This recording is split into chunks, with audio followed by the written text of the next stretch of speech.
by shooting at them, was it your intention to kill them? Yeah. People in the car. I never believed you could smell fear. He absolutely stank. There was just an absolute feeling of total disbelief that this could happen in Melbourne. That's what his whole ambition was, to kill as many people as possible.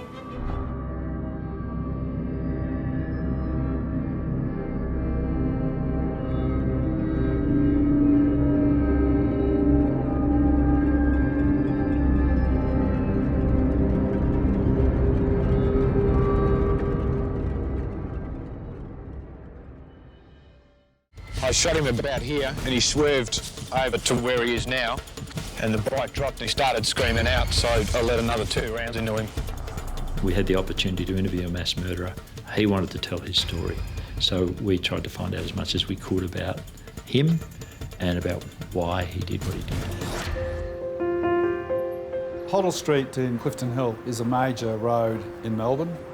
It basically connects the north and the south parts, and thousands of cars go past there every day of the week. There are train lines that go down virtually following Hoddle Street, and they carry thousands of people every day. Crime-wise, look, like a lot of the inner city suburbs, Clifton Hill had more than their share of house breakings, burglaries, that sort of thing. But it was a pretty good suburb and still is. It's only a short distance from the inner city area. Certainly Clifton Hill was never noted for a high crime, from my memory of the area. More of a sleepy hollow than anything. On the evening of the 9th of August 1987, that tranquility would be shattered by an act of unspeakable and unfathomable violence. Chef Andrew Hack was heading out for an evening shift at the restaurant where he worked. I was driving down Heidelberg Road, heading towards Clifton Hill, towards the city, and got towards Clifton Hill Station, and I took a left turn down onto Hoddle Street. Normally I would go straight over the overpass there. As I was driving down the ramp, I remember seeing a police car further down the road with sort of flashing lights, not thinking anything of it, just driving along, and the music was quite loud, listening to that. Railway signalman Wayne Monaghan was also preparing for a long evening shift in the signal box that was located next to Clifton Hill railway station. Before I got to work, I got Kentucky Fried Chicken, and there was no microwaves in those days, or cookers or anything like that. So put the Kentucky Fried Chicken under the food warmer, then heard noises, gunshots, went back in the signal box. I rang the signalman at A box, he wouldn't answer the phone. I rang Metrol, which was a train control centre. They didn't know what was going on, I just said, I'm getting out of here. Wayne left his signal box situated next to Hoddle Street and the unfolding chaos. He took cover nearby and waited for the police to arrive. I remember seeing a car with like sparks. Something had fallen off the car, looked like something had fell off from underneath the car onto the road. And I didn't think anything of that. Just kept driving. Then I flattened out on Hoddle Street there, and then I just heard this almighty bang. And I remember looking at myself and my shirt, and there was just blood all over my shirt. My body was numb, pins and needles feeling. Andrew Hack had unwittingly driven into what was to become one of Australia's most shocking crimes. It was just after 9:30 p.m, and someone was firing randomly at cars on Hoddle Street. By then, at least 2 people were already dead and countless wounded. 24-year-old Vesna Markovska had been shot multiple times when she got out of her car after it had been hit by one of the gunman's first shots. She was a broadcaster and theatre performer. She had spent that weekend celebrating her father's birthday. Moments later, 27-year-old Englishman Robert Mitchell was shot in the head as he tried to help Vesna. He had only moved to Australia the previous year and worked as the state manager for a stationery company. Lying nearby, Gina Papaioannou was critically injured after being shot in the side. Gina was in her final year as an art student at Monash University and hoped to be a lawyer in the future. I was down with one of my crew doing some work in St Kilda, and I heard some commotion on the radio in the police car. And Clifton Hill at that stage was probably 6 or 7 kilometres from our location. They knew, because my call sign, that I'd held the rank of sergeant. They asked for me to attend at the scene at that time. The basic information was that there was a man randomly shooting at vehicles. As drivers approached the gunman, hidden in undergrowth, they came under fire. In the chaos, many thought their cars had been hit by stones thrown up by other vehicles. They were tragically wrong. Over 100 rounds of ammunition would be fired at innocent people that night. He was, to a certain extent, like the hunter with a spotlight on a rabbit. He just picked off whoever came in his sights. This is Melbourne, a peaceful town, peaceful city, and all of a sudden, bullets are whizzing past. These bullets in cars, and these cars reversing into other cars, and people under extreme shock. As vehicles and passengers were hit, in a killing zone of less than 400 metres, several people were wounded by flying glass and shrapnel, but were able to drive to safety. I started getting some feeling in my fingers and all that. And then I looked out the side, out of the car onto the footpath, and I noticed 2 people laying on the side of the road, not knowing what had happened. They were slumped over each other, and I opened my door and I thought I wanted to go and see what was wrong.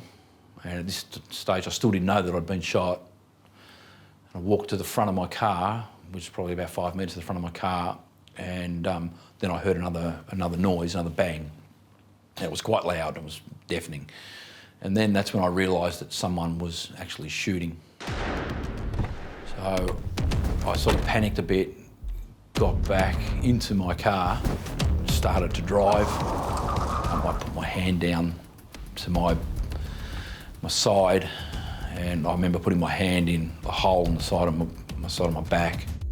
Despite life-threatening injuries, Andrew fled the scene and managed to get help at a nearby restaurant.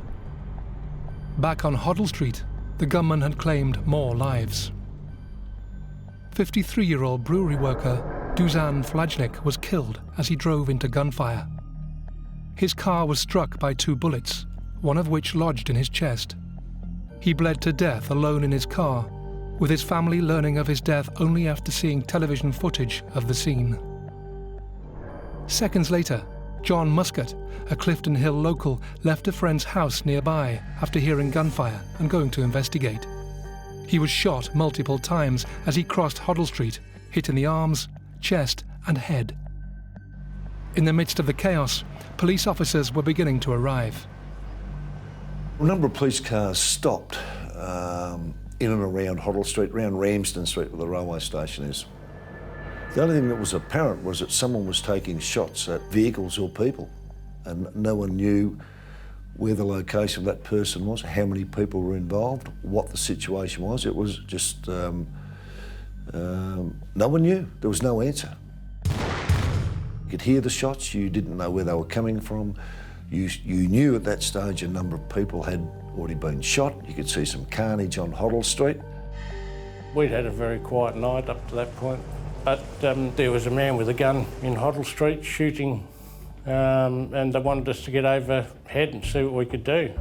So we responded as quickly as we could, got the aircraft out, started up and flew down over the area. The police did not know how many people were there. The police did not know really where the shots were coming from. One moment they thought the shots were up near the signal box near Ramsden Street and Hoddle Street. The next minute the shots closer to the railway station. So there was a great deal of confusion, and the police that were there, generally speaking, had never confronted a scene like that in their working life. What's going on here? This is not Melbourne. This was a war zone. This was something that It was spooky. It was very spooky.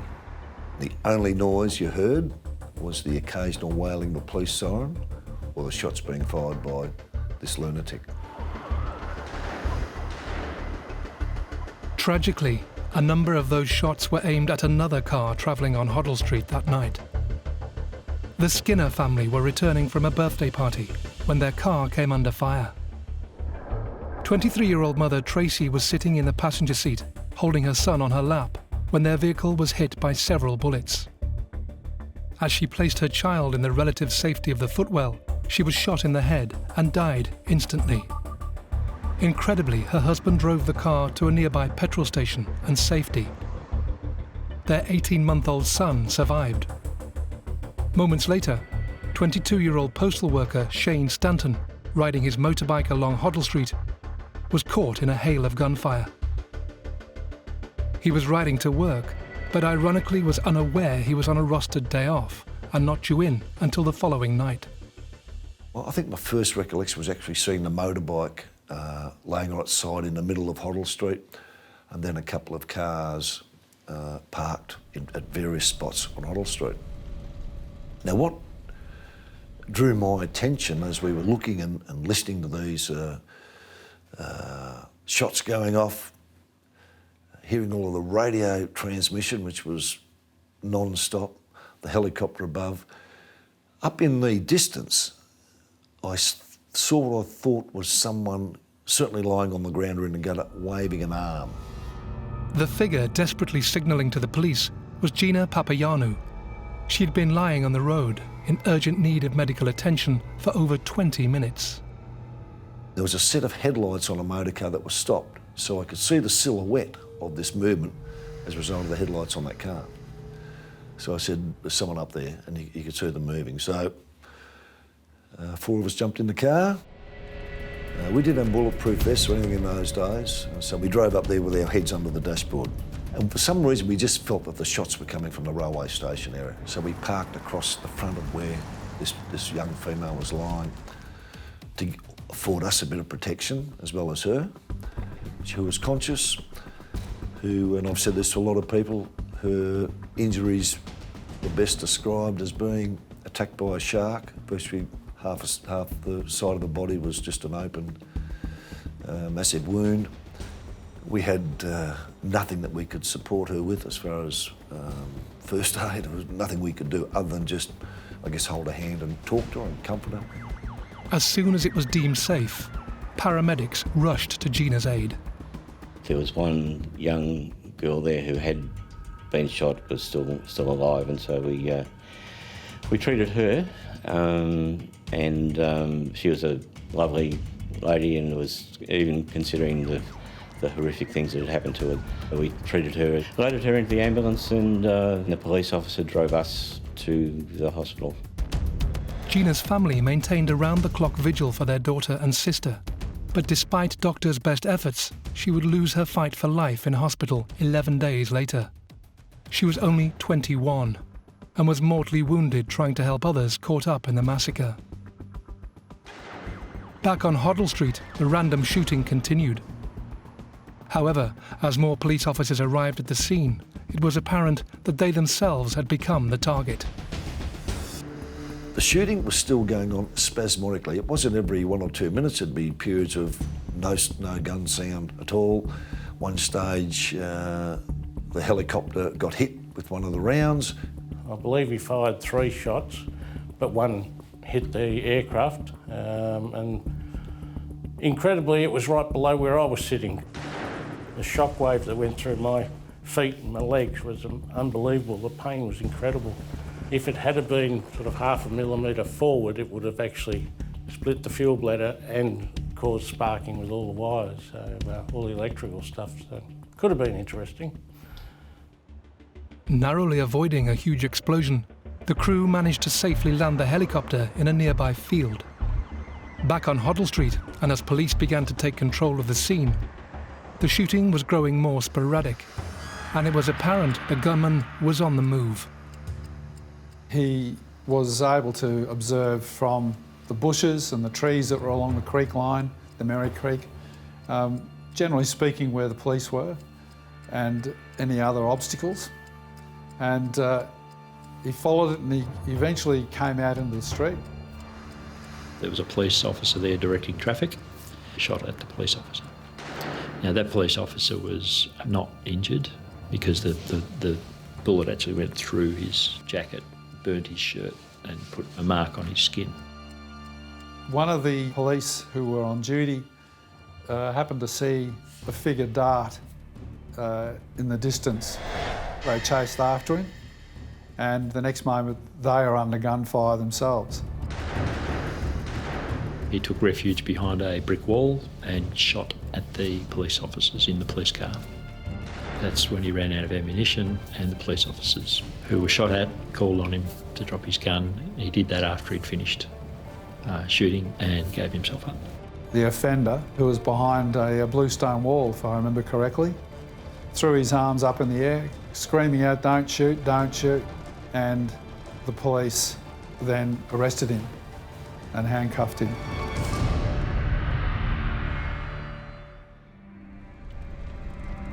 This ignominious act brought to an end one of the most brutal crimes Australia had ever witnessed. Confronted with a normal suburban street that was now littered with bodies and abandoned vehicles, police had to determine who exactly this man was and why he would destroy so many innocent lives for no apparent reason. In a move that confounded detectives, the suspect now in custody was more than happy to talk.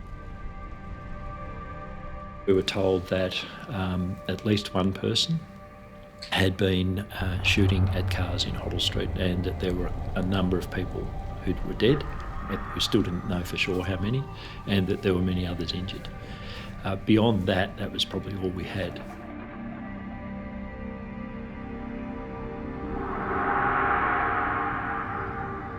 The offender in question, currently sitting quietly in an interview room at St Kilda Road Police Station, was a 19-year-old disgraced Army officer cadet called Julian Knight. And what's more, he was willing to tell detectives exactly what he had done. It was fascinating to interview in this circumstance where the person wanted to tell the story, couldn't wait to tell the story. It was sort of clinical, almost military, the way he was debriefing. And it felt like he was excited to tell the story. Look what I did. I did this, I did this, I did this. And it was sort of interesting and on reflection, a bit scary. To the amazement of the police, during several interviews lasting almost 12 hours, Julian Knight took the detectives step by step through his nefarious actions that evening, and even explained his reasons for carrying out the attack. We had the opportunity to interview a mass murderer. He wanted to tell his story, so we tried to find out as much as we could about him and about why he did what he did. Just sights, target, bang. Prior to the shooting, he had troubles with his Tirana motor car. He was having trouble changing gears. A former girlfriend was having a party, and he wasn't invited to the party, which upset him. He went to the local hotel nearby, and he had some beer there with one or two other people. And according to them, he didn't drink a great deal. He chatted up the barmaid and made reference to the fact that she had a scar on her face, and he commented that he's got lots of scars on his body, and then went back to his home. He went to his bedroom, he retrieved his guns. He had 3 weapons, a .22 rifle, a shotgun and a high-powered military rifle. He pulled them out, he got his gun belts, his ammunition, loaded up magazines. You could argue that the shotgun and the .22 could be used for hunting rabbits, foxes, but the M14, it's designed purely and simply for military purposes, to kill another human being. He then stepped us through how he went out of his home, across the road, which is adjacent, parallel to the railway line, crossed the railway line onto a little reserve beside the railway track, and that abutted on Hoddle Street. a spot where you had a good view north and south of the traffic. It's quite a wide street, pretty well lit. He then told us how he started shooting at the people in the cars. So picking them off as they drove along with the intent to kill. I mean, we took him to that point in our questioning, why we were shooting at the cars or the people. He said he was shooting at the people. Why were you shooting at the people? I was shooting at them to kill them. Very clear about that. By shooting at them, was it your intention to kill them? Yeah. The people in the car? This chilling admission was just the first insight into the mind of Julian Knight.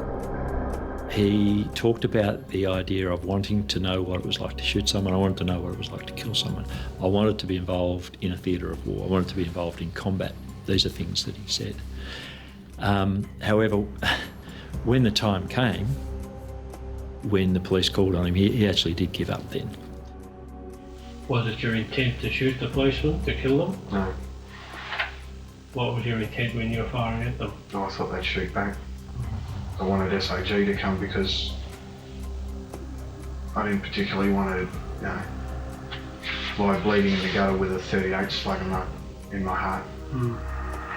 Coughing blood. I preferred SAG to take my head right off. There's nothing brave about the man at all, because he was shooting at people in their cars who were unarmed and didn't even know he was there. We saw nothing at all in his demeanour in terms of regret or remorse. Nothing. The nearest thing to that was when the newspapers arrived, and they were starting to put the stories very quickly into the newspapers, and we showed him a newspaper and he looked at it and he got angry because they had some of the facts wrong. But he said something like, "No, this is bullshit, they've got this all wrong." That said a fair bit that this was all about him. Immature, self-obsessed, by no means psychotic, not at all. He was very clear-eyed, very clear-minded, just a very nasty person. As detectives pressed on, determined to find some reason for Julian Knight's abhorrent actions on Hoddle Street, the survivors' and witnesses' personal battles were only just beginning. I was approached by various people in the community and their solicitors who wanted to refer survivors of Hoddle Street, that is people that had witnessed the shooting, people that had been shot and survived, for treatment. To a person, they were suffering elements of post-traumatic stress disorder. Some were experiencing major grief. They were depressed, they were having nightmares, generically, flashbacks. And of course, this was front-page news for a very long time, so it wouldn't go away in their consciousness because every day they'd read more about Knight and all the rest of it. Unfortunately for some, the awful events that they had experienced and the way they were treated in the immediate aftermath would have lasting effects. They took me down to Fitzroy North Police Station and done a statement there, and they let us go. We had no way of getting back because I asked the policeman, how are we going to get back to our cars? And they brought us back in a divvy van and dropped us off on the other side of where Knight shot everyone, and we had to walk past the whole lot, all the bodies, the whole lot, with another policeman. So you could still see all the people in the cars and lying on the ground and all that. I was a young fella, 19 years old. To be honest with you, once I got better, a little bit of media attention, I sort of enjoyed it. I thought, but deep down inside, I was suffering. I just hated myself and I didn't want to go on. I did take up drinking very seriously because I didn't worry about life anymore, didn't worry about dying anymore. As well as the civilians caught up in the tragedy, first responders too were severely affected. At that stage, there was never any real emphasis on either psychological or operational debriefing. And so, as it turned out, because there was a need for work to be done afterwards, we probably had about 20 minutes to clean up and sort of get ourselves together a little bit at the hospital, and then we got a call to go to an asthmatic patient, 5 minutes away. It was something that the police here hadn't experienced, to my knowledge, before August 1987.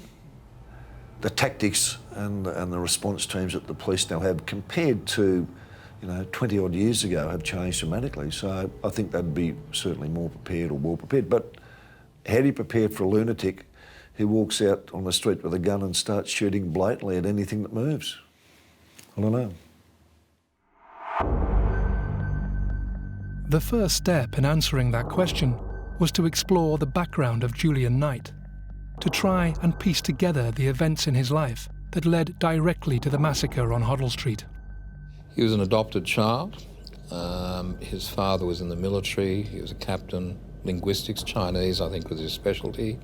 His mother was a delightful person. He was raised in a very loving environment.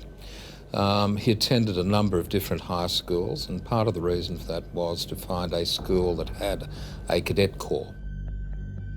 The young Julian Knight was obsessed with the military, and despite his father being against the idea, he successfully applied for a place at the Royal Military College at Duntroon, where he trained to be an army officer. He was known as a person from the wrong side of the tracks, and so he would be referred to continuously in the pejorative, in a negative way, and he was bullied and bastardised. And as a disciplinary measure, he was confined to barracks on the weekend, and he saw this as another form of bullying. And there was a particular Saturday night that he went AWOL, absent without leave, and went to a local nightclub in Canberra known as the Bin, which I think still exists. And the person that he felt was bastardising him was there, and Knight stabbed him. Arising from that, and Knight was also injured in that incident, he was placed in hospital. His father then intervened as best he could, and Knight was discharged from the army awaiting a court-martial. So he went straight from that military environment back to his home at Clifton Hill, where he felt doubly disenfranchised because a lot of his old friends rejected him. They had a view about him joining the army, and the fact that it hadn't worked for him just galvanised that view, I guess. And so he was really a very disenfranchised teenager, lonely and angry, and dealing with the loss of his life project, which was to be an officer and a gentleman. So the point in saying that about his history is, in other words, talking about why he got booted out of the military, trouble with his girlfriend, trouble with his car, had a few drinks. The point in talking about that is we wanted to cover off on those as not being the reasons that triggered a psychotic episode. And we were able to do that. And that was important, to be able to say, well, there's no psychosis here, there's no psychotic episode. He's not mad. So in lay terms, you might be describing him as crazy. In medico-legal terms, he was not. He was sane. He certainly had a personality disorder. He was sane. I guess in common parlance, he's a person who is well-oriented in time, place and person. There's no madness there. And clearly, as the crime demonstrates, there was a lot of badness at the time. Perpetrators of mass shootings rarely live to tell their version of events. After Hoddle Street, Knight was able to do just that, and detectives went one step further. They took him back to the scene, where, in graphic detail, the gunman relived the horror of that evening. You had the 22 in my left hand, and the shotgun in the right, and the M14 slung over my shoulder by a sling. In circumstances where someone is talking, if we can, we want to cover off on what we have to prove. So, for example, we want to be able to prove his intention while he was shooting at the people in the car. So, explicit questions about that. Okay, so when you were shooting, what were you shooting at? I was shooting at the people in the car. And what was your intention in relation to them? Kill them. Why did you want to kill them? I don't know. So proving his intent to kill is an important thing. So that was important for us to take him to those questions, and his answers were important so far as proving goes. So I didn't see them get it out. I just saw her on the road, and that's when I shot her. And then she fell back on the road, and I let off another two, and then someone else came out, and I dropped that one as well. Right. And when you fired at them, What was your intent? Kill them. Why did you want to kill them? I don't know. Can I say that was really chilling. At the time, for me personally, I was in work mode. When I look back on it, I think this is a remarkable piece of an interview. So he steps us through almost. So Brian McCarthy, my senior sergeant, took the lead in the investigations and asked him questions along the way. Essentially though, he took us through another form of debrief at the scene. So he was able to show us where he was when he started, where he first started shooting, that person. In one example, he describes that he could hear the person screaming. I shot him about here and he swerved over to where he is now and the bike dropped and he started screaming out, so I let another 2 rounds into him. I think he used words like, I put him out of his misery. So I shot him again to kill him. What was your intent when you shot him? Kill him. Do you know why you wanted to kill him? No. A confession is only a beginning to an investigation. And in this case, in one sense, the investigation started with the confession. As the whole of Australia came to terms with the dreadful events on Hoddle Street, the public's thoughts turned to a trial.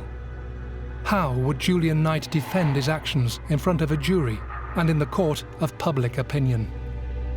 We walked in, sat down, and I was maybe 2 metres, 3 metres away. He was sitting in a box, and it started.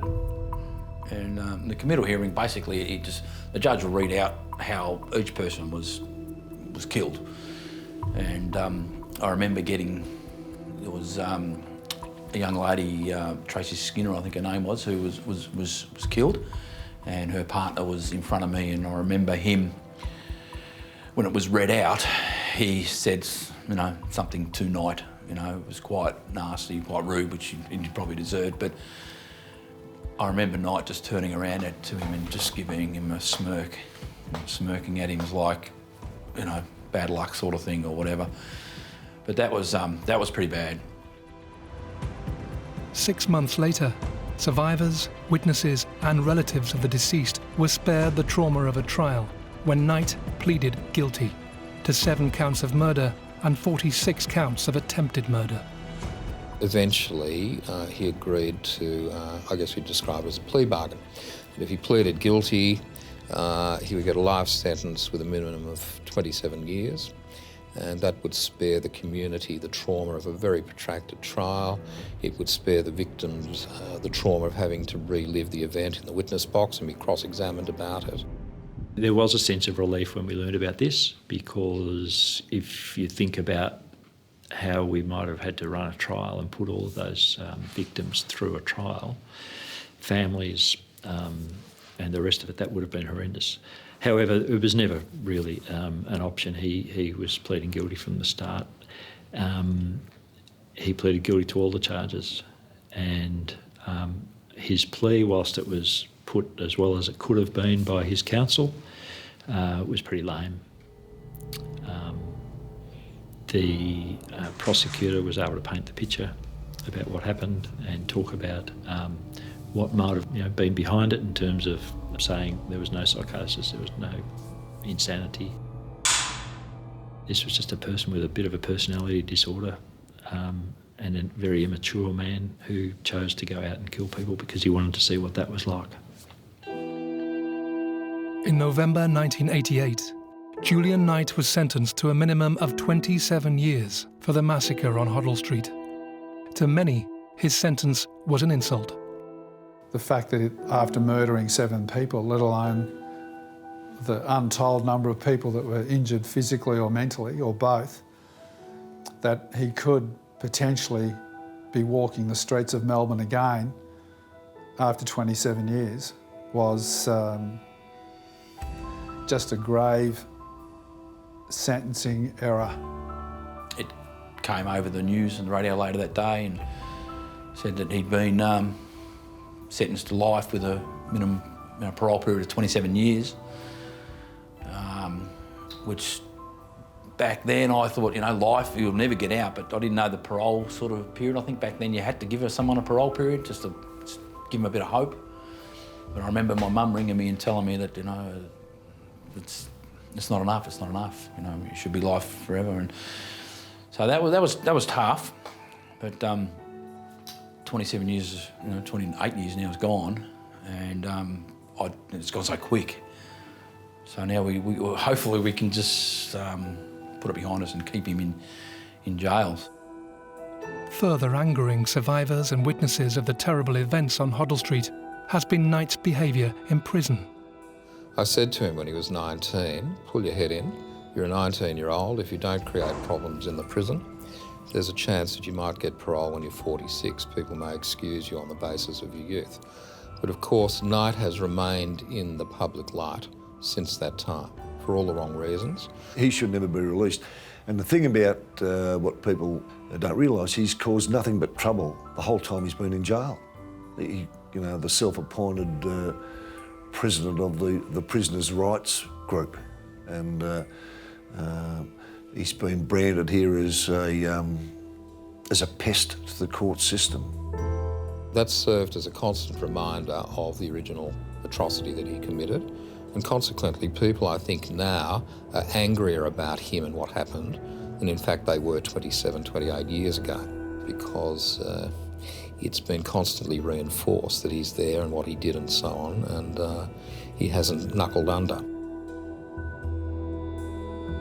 Always protesting about the rights of prisoners and the duties and his own innocence and all those sorts of things. So no, he deserves to stay until he can rot in hell, as far as I'm concerned.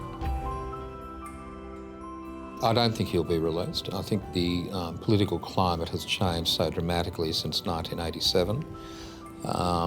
The antipathy towards him has intensified almost exponentially. Back then the city was in shock. We've had, you know, all this time to process it, and he's been in the public eye intermittently over the past 3 decades or so.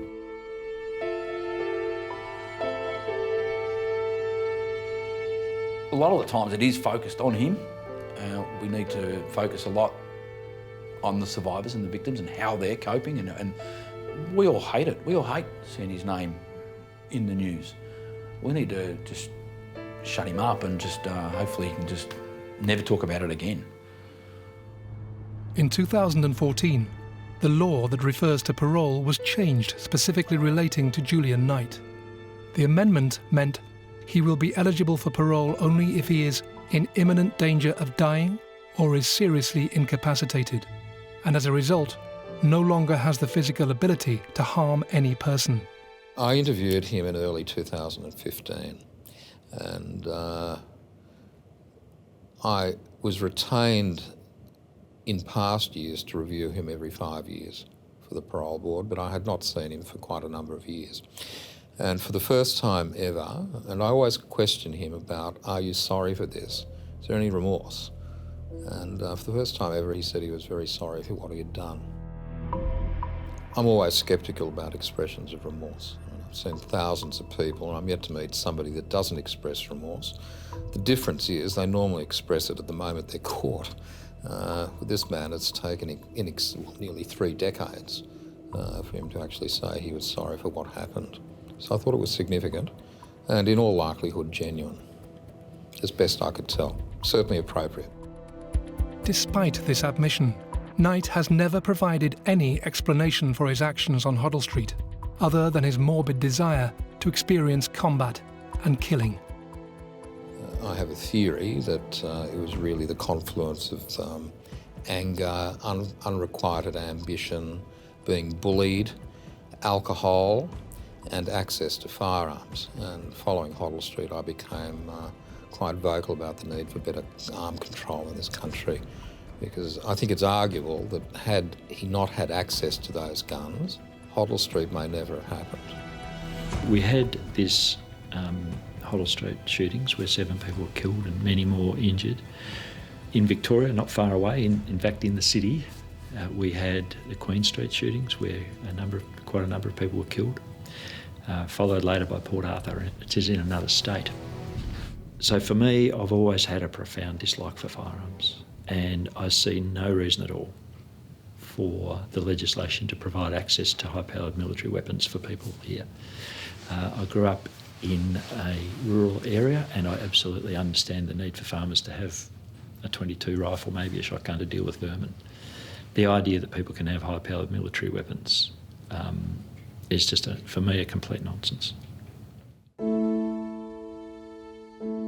Despite almost 3 decades having passed since that cold August night that claimed the lives of 7 people, the mental scars of the Hoddle Street massacre still remain.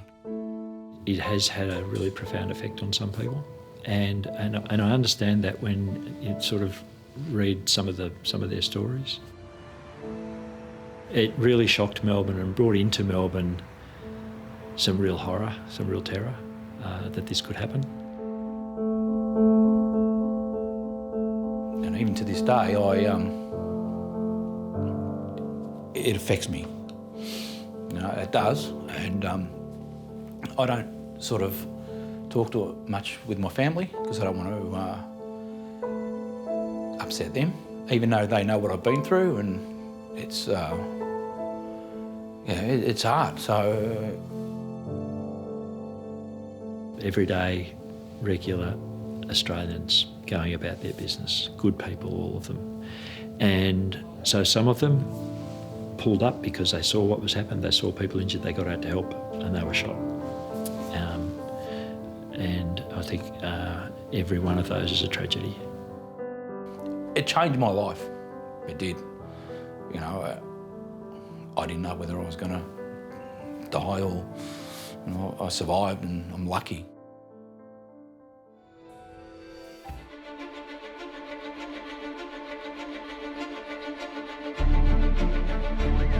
In all my years of policing and as a detective, this is absolutely the worst crime scene I ever saw. Relatives of the victims had to be restrained by police as they raced to the scene. I never believed you could smell fear. He absolutely stank. He was a volcano waiting to erupt. He was a time bomb waiting to go off, and it went off on December the 8th, 1987. They have shot from the building with a dead man, looks like on the footpath, and I'm not quite sure. It's right in front of me, please. Queen Street's predominantly one of the busiest streets of Melbourne. So you got hustle bustle day and night from really 8 a.m. until 8 p.m, people moving about. The Queen Street area of Melbourne in the 1980s was part of the Central Business District, and it still is to this day. Very commercial, lots of national businesses have their headquarters there, lots of restaurants, coffee shops to feed the office workers.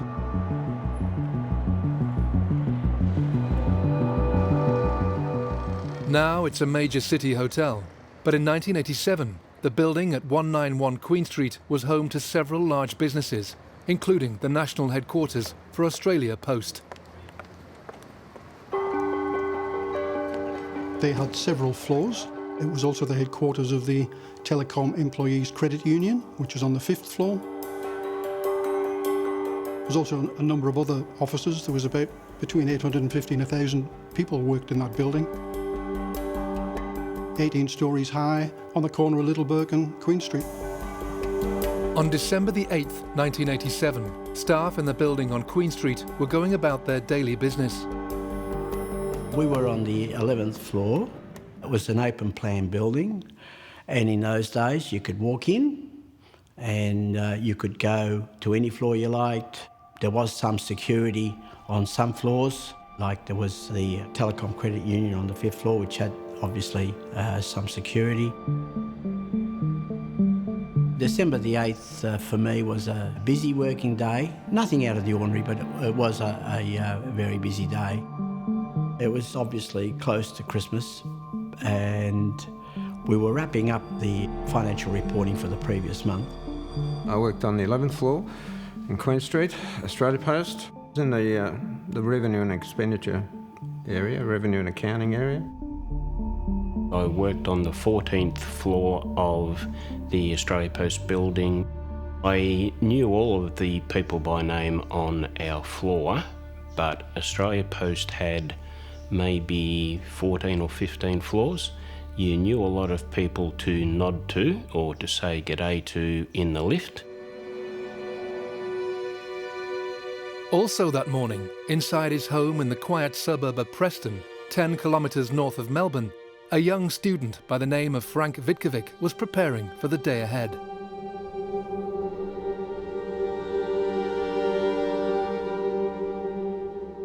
Frank Vitkovic was 22 years old, single, lived at home with his mum and dad. His father came from Yugoslavia, his mum was Italian, they both emigrated to Melbourne in the 60s, had 2 children, Lily, Frank's older sister, she was about 3 years older than him. He still lived at home at the time. Frank Vitkovic was a good guy, as I knew him. He was pretty intense. He kept to himself a lot. He was intense and he loved his tennis. He was passionate about his tennis. The young Frank Vitkovic had a troubled childhood and was often bullied at school. He needed to go to the toilet when I was at church mass one day, and the teacher wouldn't let him. And he wet his pants, basically, and then had to go back to the classroom and was told to sit elsewhere because, you know, he was obviously a bit smelly. And his classmates, boys being boys, embarrassed him and talked about that and laughed at him. He then talks about shortly after that incident, he was actually naked in the changing rooms after sport when one of the boys noticed that his penis was different to the others. In Australia, it's quite common for boys to be circumcised. Vitkovic wasn't, which meant that his penis was different to theirs. This sense of being different would come to characterise his early life. Frank Vitkovic was very isolated and depressed, and I think he spent a lot of time ruminating about these things, about things that people had said or done or treated him badly and so on. And as he ruminated, as he went over and over these things in his mind, they took on bigger and bigger and bigger proportions until they led to this obsessional need for revenge. However, this anger and bitterness didn't hamper his studies, and he gained a place at the prestigious Melbourne University Law School. Soon, though, Vitkovic's education began to be affected by a sense that he was being marginalised by society. While I was at university, he had to prepare an essay, and his lecturer, when he read that essay, became very concerned about Vitkovic's state of mind, in that it was completely bizarre and off-topic, including at one stage he talked about how vital it was that all civil libertarians should be shot dead. That lecturer then told the counsellor at the university, and 2 appointments were made in December 86, sort of 12 months before the actual incident. And he had quite long conversations with that counsellor where he talked about he'd had suicidal thoughts. I think Frank Vitkovic had built up a hostility towards the world in general. He felt the world in general had given him a raw deal and was treating him badly. So it wasn't simply about revenge against one person or a small group of individuals. He really wanted to get his own back on the world that he saw as having treated him so badly. Good morning. It looks like been a good day too, particularly weather-wise. Some sunny periods, dry, mild, around about 21 degrees, and weather like that for the next couple of days, even into the mid-20s by the start of the weekend. On the morning of December 8, 1987, Frank Vitkovic woke and prepared for what he called his mission. He got a bag out, he put a change of clothing in there, he put binoculars in there, he put a knife in there, he put a sawn-off M1 carbine automatic rifle in there, and at least 200, possibly 300 rounds of ammunition. Made a final entry in the diary that he had been keeping for a number of years. And the final entry was basically, today's the day I'm going to do it, and headed off on a tram to Melbourne University, where he went straight to see Mary Cook, who was a woman who worked at the reception area, who he'd become friendly with during his time there as a student. He went to the counter. She was concerned about his state. He was not looking as smart as he normally was, and she said, "Anything wrong?" And he said, "Yes, I've failed 3 subjects and I've deferred for a year." And she said, "Oh, you know, is there anything I can do to help? I can get you to see a counsellor if you like." Frank turned to her and said, "I'm sorry, I can't. I've got a job to do at the post office." A few hours later, Vitkovic and 8 others would be dead, and the city of Melbourne would be changed forever. One of the last things Vitkovic did before leaving home that morning was to make a final entry into his diary, where, in plain, simple language, he told the world what he was about to do. He talked about his troubled mind, about how he couldn't help himself, that he knew one day he was going to do something really violent and that he was going to kill people. It was a gradual build-up. He was a volcano waiting to erupt. He was a time bomb waiting to go off. And it went off on December the 8th, 1987. Inexplicably, in his own mind, Vitkovic had channeled all his anger onto one man, a man he believed was somehow responsible for all his problems. This unsuspecting individual was his former friend and tennis partner, Con Margelis. Frank Vitkovic and Con Margelis had known each other since primary school. They went to the same primary school, the same secondary school. Con was one of Frank's few friends. He didn't have many friends. That relationship soured when, in late 84, early 85, Frank damaged his knee whilst out jogging. I remember that he was injured and it frustrated him because he wanted to play tennis.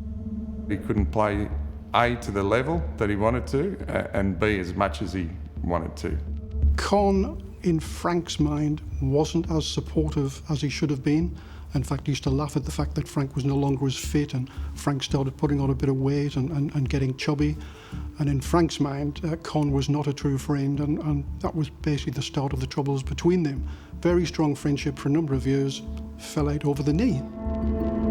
On that December afternoon, Vitkovic had made up his mind that Con had to pay for his supposed betrayal of their friendship.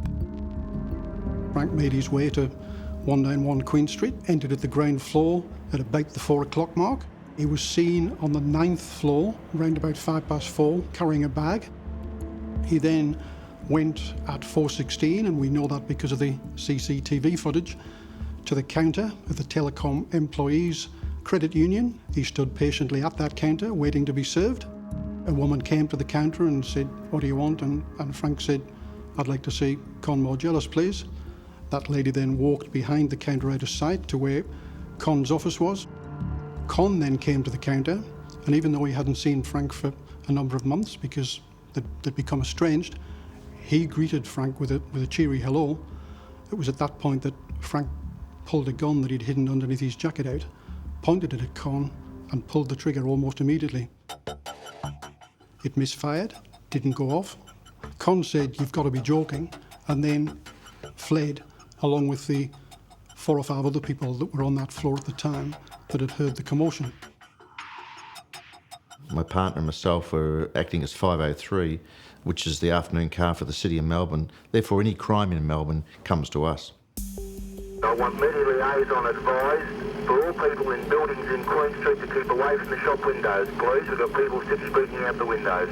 We got a call from our D24, which is our police dispatch, and we were just told, "Shots fired in Queen Street, your job." Off we went. All units to wear flak jackets.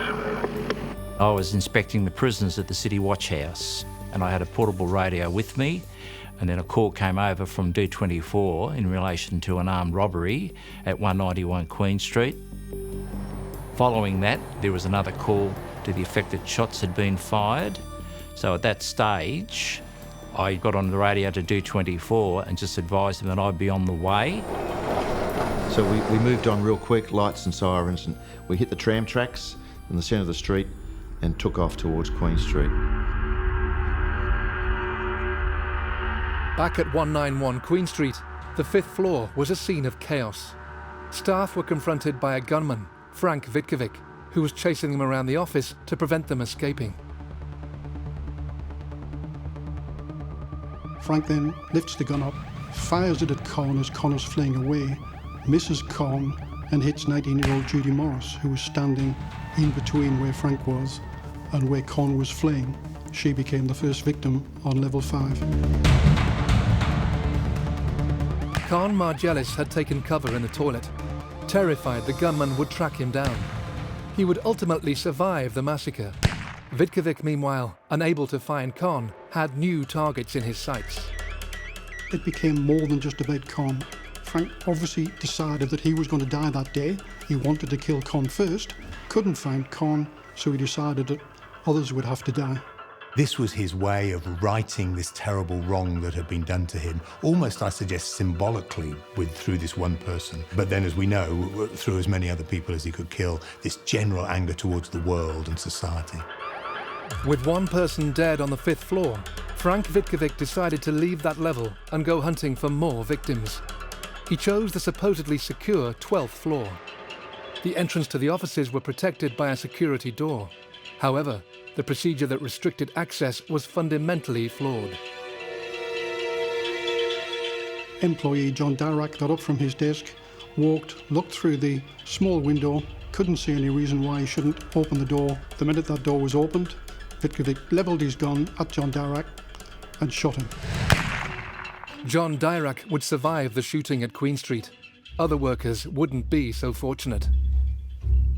Immediately after shooting Dirac, Vitkovic heard 20-year-old Julie McBean scream. He then walked straight towards her and was heard to say at the time, and he was cocking and recocking his gun when he first realised he could only fire one at a time, and he was fiddling with it, and he actually said, "They expect me to kill people with this gun." He then walked up to her and shot her twice, victim number 2. After killing Julie, Frank walked into a partitioned office where David Spencer, 38, was hiding. He was heard to say, "Please no." Vitkovic ignored that, shot him. He then turned and walked out of that office towards 18-year-old Nancy Avignon, who was lying on the floor under her desk, again pleading for her life. He shot her twice from about 3 meters away, wounding her each time. He then walked straight up, put the gun to her head, and finished her off.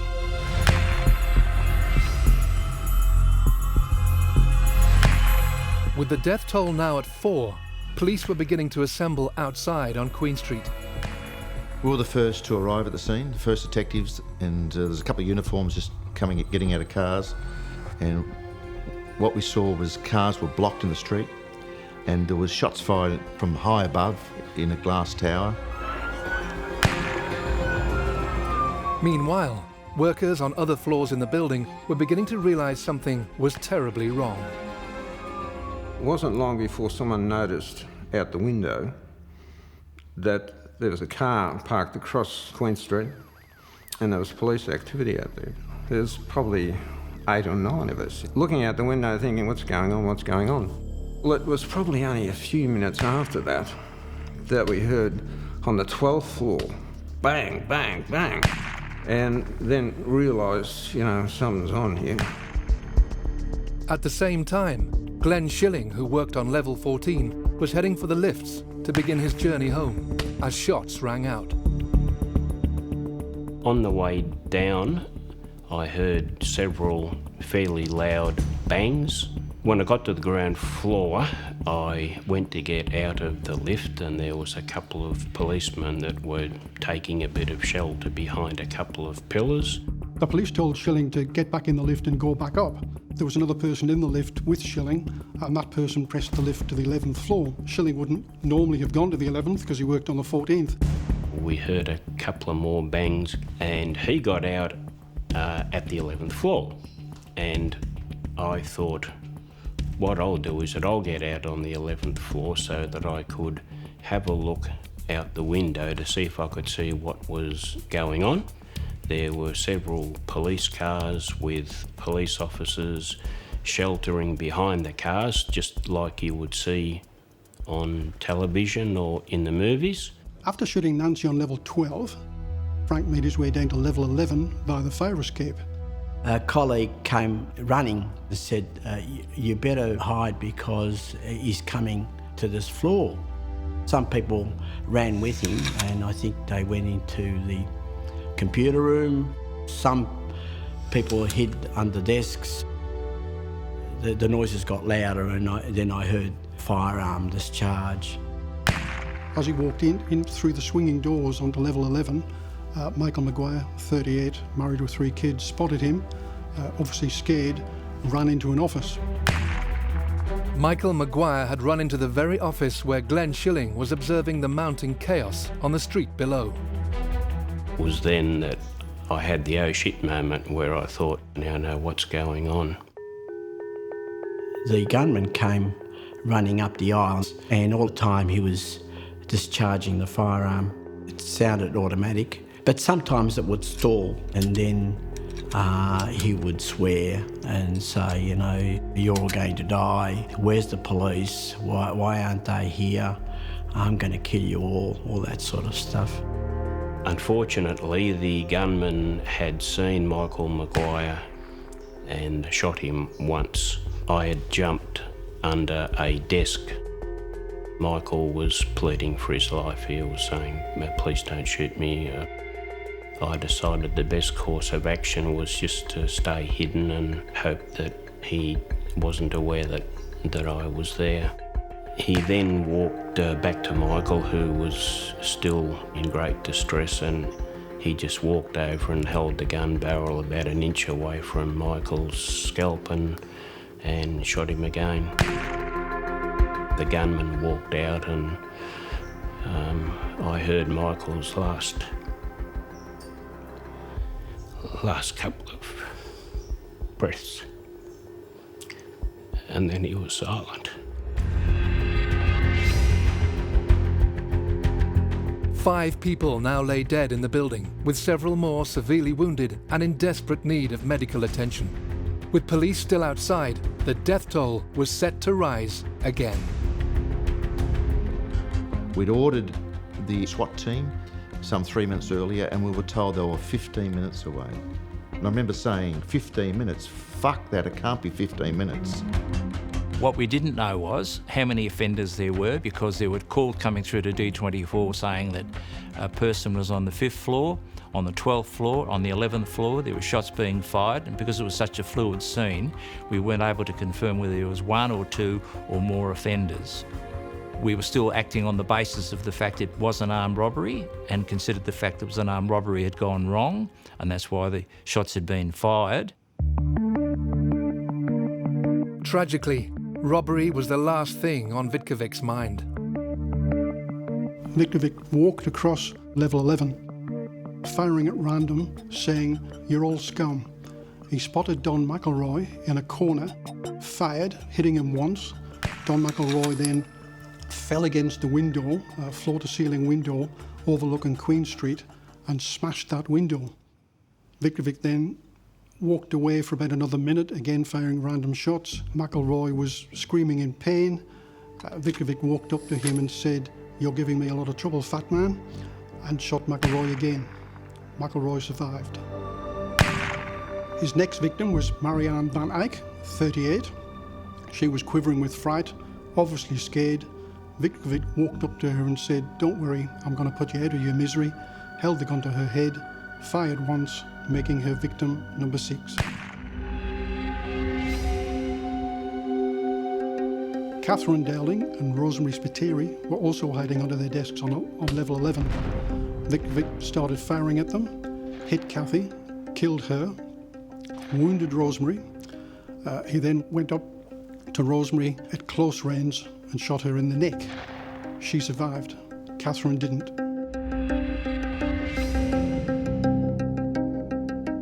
At this point, Vitkovic spotted Frank Carmody.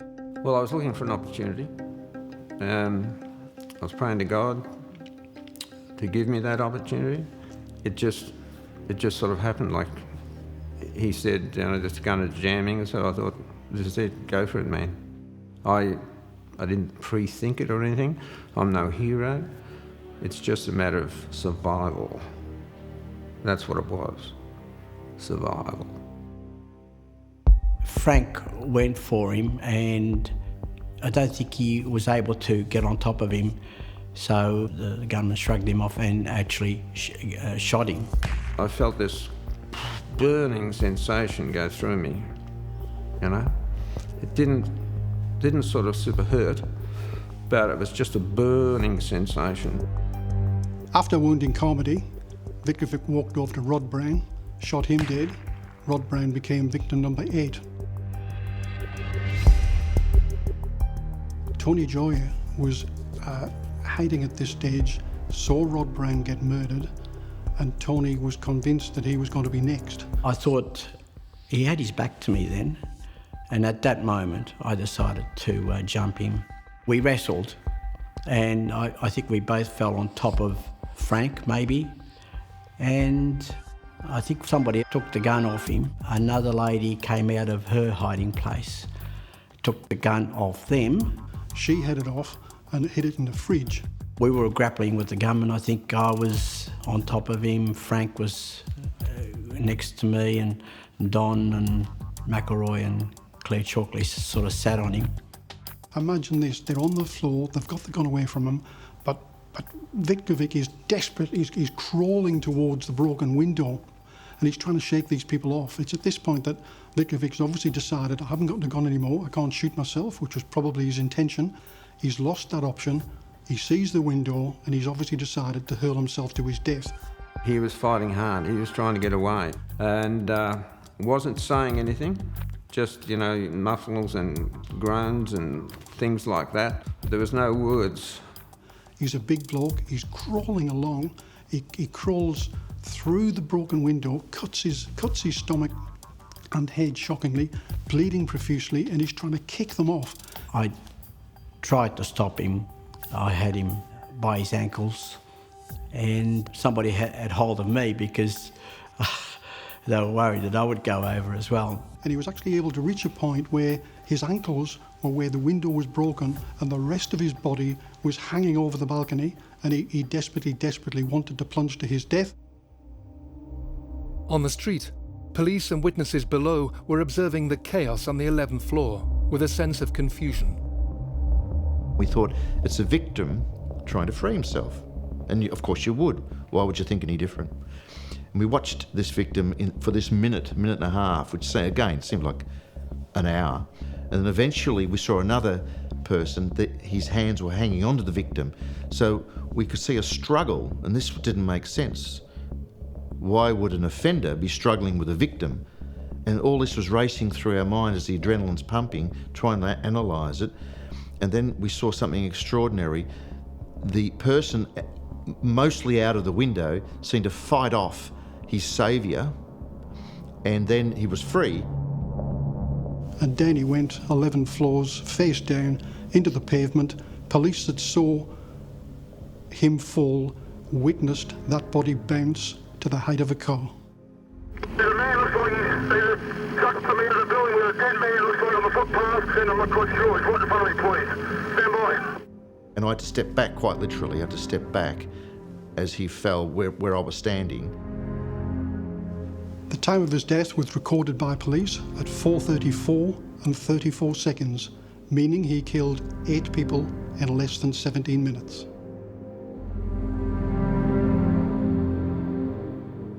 Police on the ground had little time to reflect on this horrific scene. They had to work out who this person, who had fallen to their death just metres from them, actually was. Was it a hostage or the gunman? Something fell out of his pockets in this impact, and it was a magazine, and it was for a high-powered weapon, and the bullets, the rounds, fell out of the magazine and just rolled away in the sunlight, just rolled away. I kept yelling to myself internally, think it through, work it out. Why have you got somebody here with a magazine and rounds, bullets just fell out of that? It has to be an offender.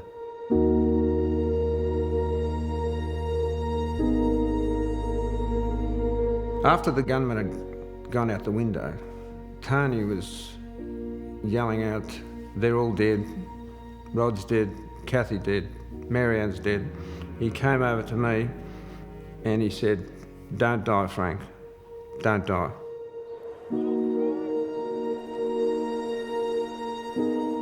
So we charged in, all the detectives and the uniforms charged in.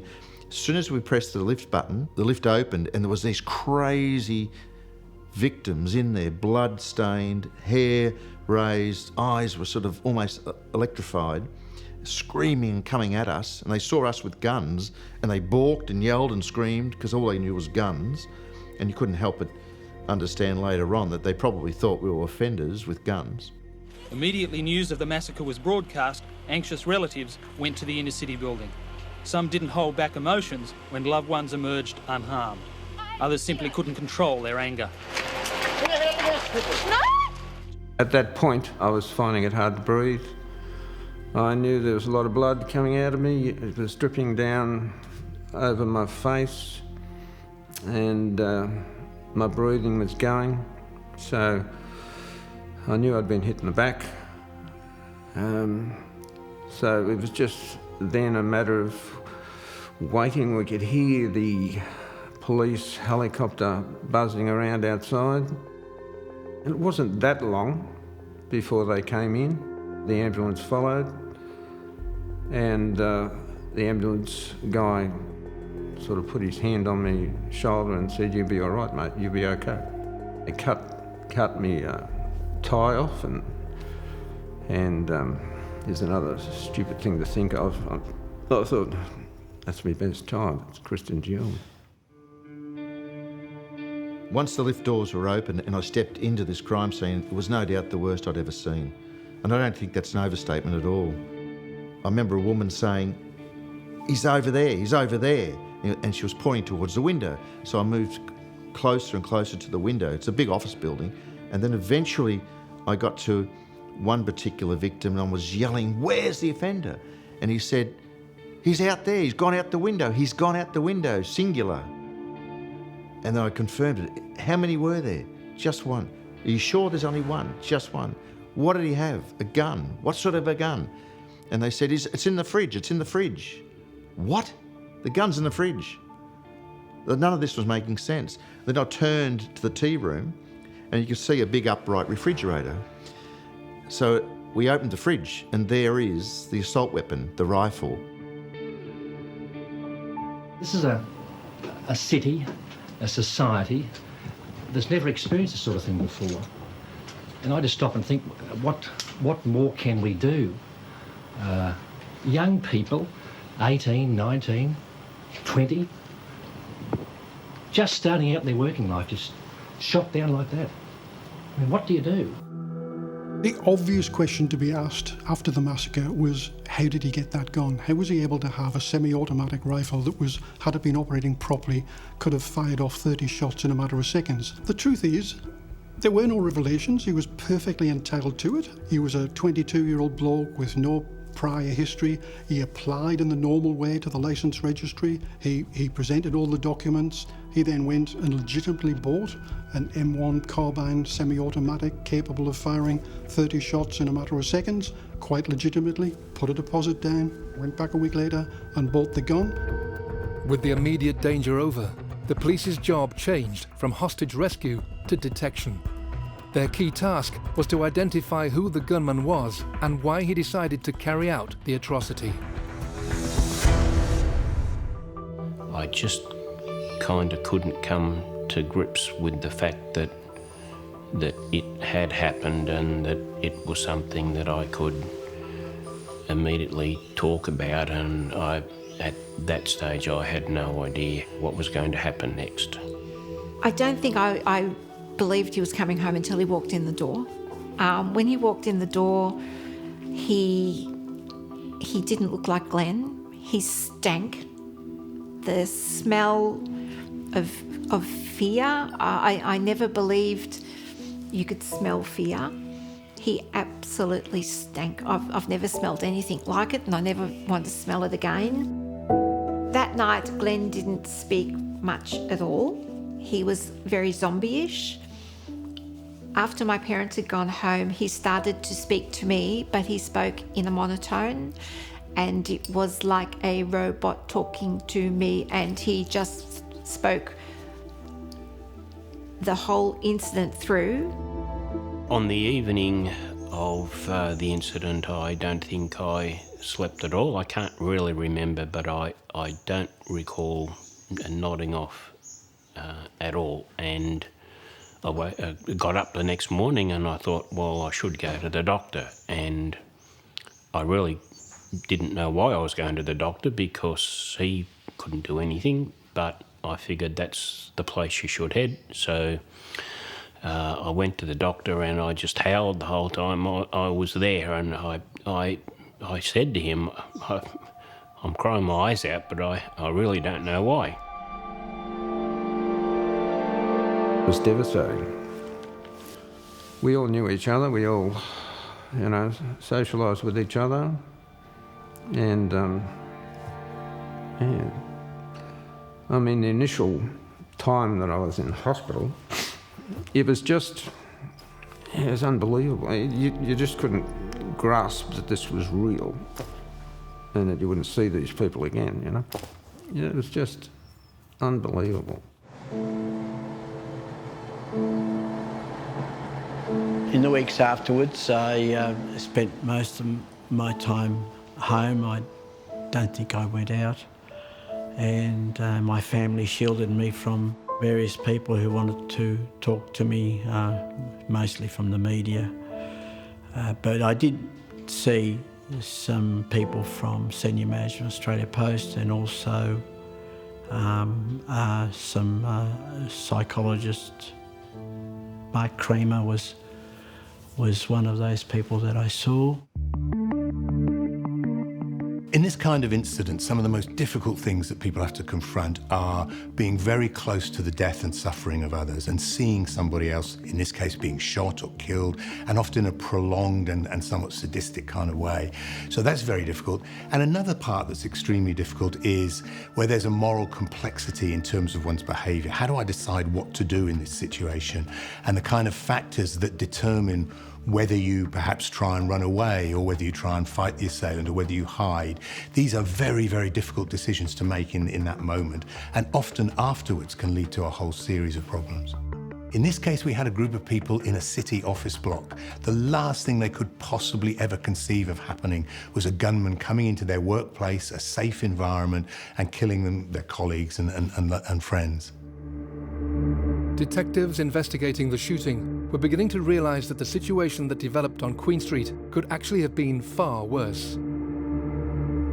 Because of the amount of ammunition that Vitkovic had with him, it could have been much worse because of the fact it was in a confined space. But to a degree, what reduced the number of victims was the fact that the alterations Vitkovic had made to the firearm actually made it work as a single shot more so than an automatic. But had he not done that and had the spring on the trigger mechanism or the bolt actually work smoothly, he would have been able to injure or kill a lot more people.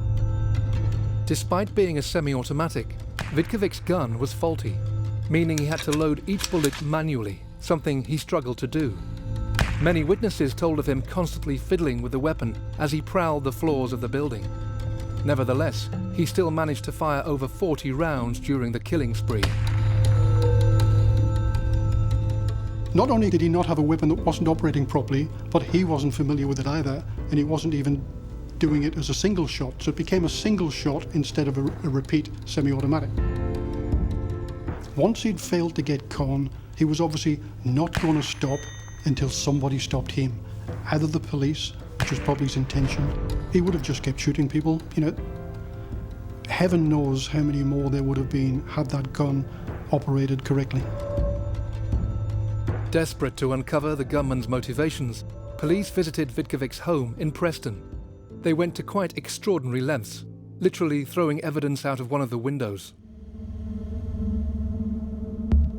They then said, is it okay if we search Frank's room? And they got permission to do so. Didn't have a search warrant. Very quickly they found Frank's very extensive, many-page diary. This was a vital piece of evidence. It goes to the heart of why he did it. The diaries were classic diaries. They were writings of a person, but these writings were dark. These writings probably were a great indication of what was to come. It was basically his mission spelled out in this diary. They then overheard that the family were a bit concerned that maybe they shouldn't have let them in there without a search warrant, and they actually picked up the phone and they were starting to ring the family lawyer. They put the diary and some other items in 2 plastic bags, threw the bags out of Vitkovic's bedroom window, then went and had a bit more chat to the family and then left, and came back later and went round the side of the house, got those bags and took them. And gee, whilst I'm not condoning police breaking the law, because they did steal that diary, they fessed up to the coroner, told the coroner what he'd done. The coroner was a bit upset but took no further action because the coroner was convinced, like them, that this really was a vital piece of evidence. It's very clear from the diaries that Frank Vitkovic was a very disturbed young man. He had a chronic knee injury and was very isolated, so he wasn't able to partake in the activities he used to. He became very depressed, a kind of agitated depression, and he started to ruminate excessively about things that had happened to him and the way the world had treated him and the way individuals had treated him.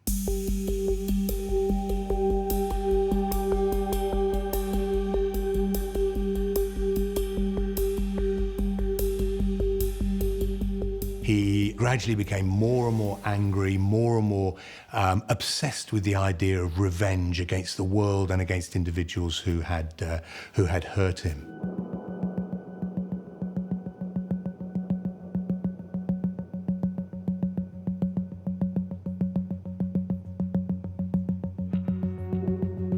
The diary was incredibly important because it was basically what he intended to do, how he intended to do it, and what drove him to do it. Had they not had that diary, it would have been a mystery. People today would be saying, what drove him to that? We now know what drove him to it because of that diary. I don't think there's any doubt that if we had had access to those diaries prior to the shootings, that would have been a very, very powerful warning sign. I think that there's enough information in those diaries to warrant a significant intervention to try and prevent this happening.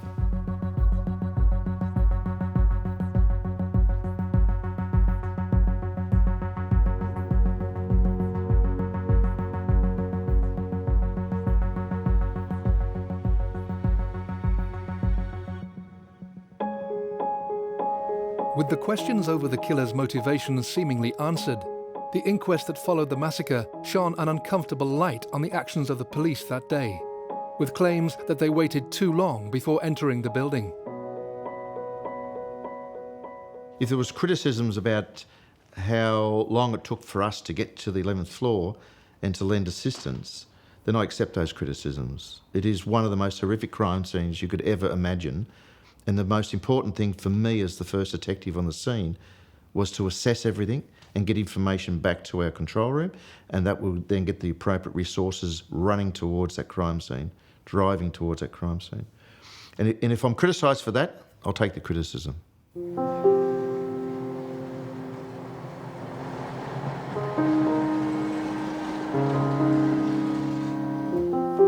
Even now, years later, it is still hard to believe that at 4 o'clock on a December afternoon in 1987, the building on Queen Street in Melbourne became the setting for an unthinkable act of violence.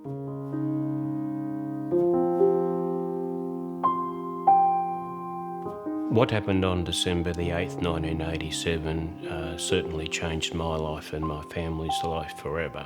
It's been 30 years since, but the incident might as well have been yesterday. The Queen Street incident changed Glenn forever. He doesn't talk about it at all. It is never mentioned in this house. I could count on one hand the number of times Queen Street has been discussed in this house in the last 30 years. It's just never mentioned. I look at it from a positive point of view.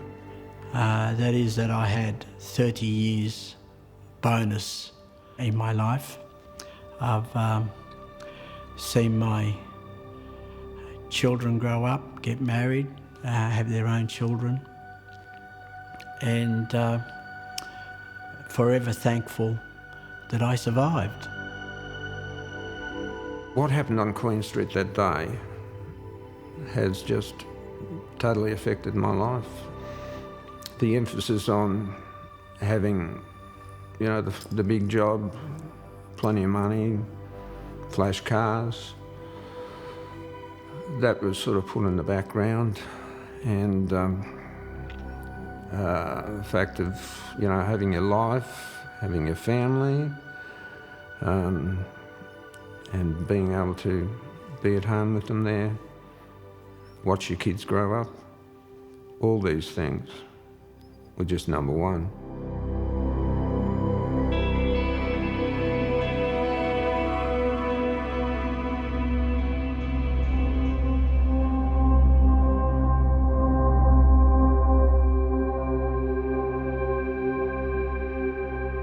The reaction from Victorians following the Queen Street massacre was one of just shock, in that it must be remembered that there hadn't been a mass shooting for decades, almost as far back as anybody can remember, and yet within the space of a few short months you had Julian Knight, a failed Army Duntroon student who went crazy in Hoddle Street and shot dead 7 people. 4 months later you've got Vic doing the same and killing 8 people. And people were thinking, is this the new norm? Is this what life in Melbourne is going to be like from now on? And remember, this is before terror incidents were the norm. It still resonates today. Everybody knows about the Queen Street. We don't have to mention that it was Australia Post or it was a bank building. The fact it was Queen Street conjures up all sorts of horrible memories. 30 years later, it's still one of the worst crimes Melbourne's ever suffered. And I would put it up there with probably one of the worst in Australia. There was just an absolute feeling of total disbelief that this could happen in Melbourne. There was even a feeling amongst the criminal fraternity that it was a step too far. This was more like a scene from Beirut than lunchtime Melbourne. I thought the roof was going to come in, so I belted out. We were able to piece together, bit by bit, what was in the vehicle at the time it was detonated outside Russel Street.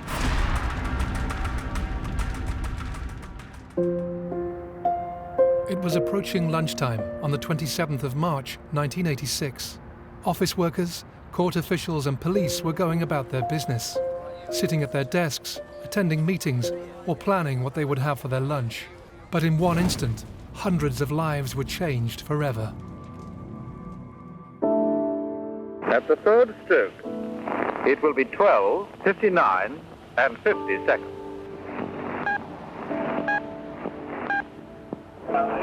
VK Russel Street 150, you receive that? Yes, Russell 150, there's no further personnel required.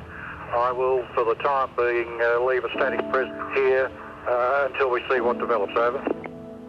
Roger that. And VK Russell Street 130, negative, no further police required at the scene. The 150 will leave some members static in St Kilda Road. Received?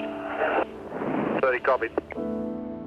That particular day I didn't have a busy morning, so I actually went up to the Australian Taxation Office to pick up some forms as it was tax time for all of the staff in my office. And on returning, I had an appointment at 1 o'clock with a client, and I was aware that I was right on that time. It was very busy police-wise, very busy court-wise, just a normal day.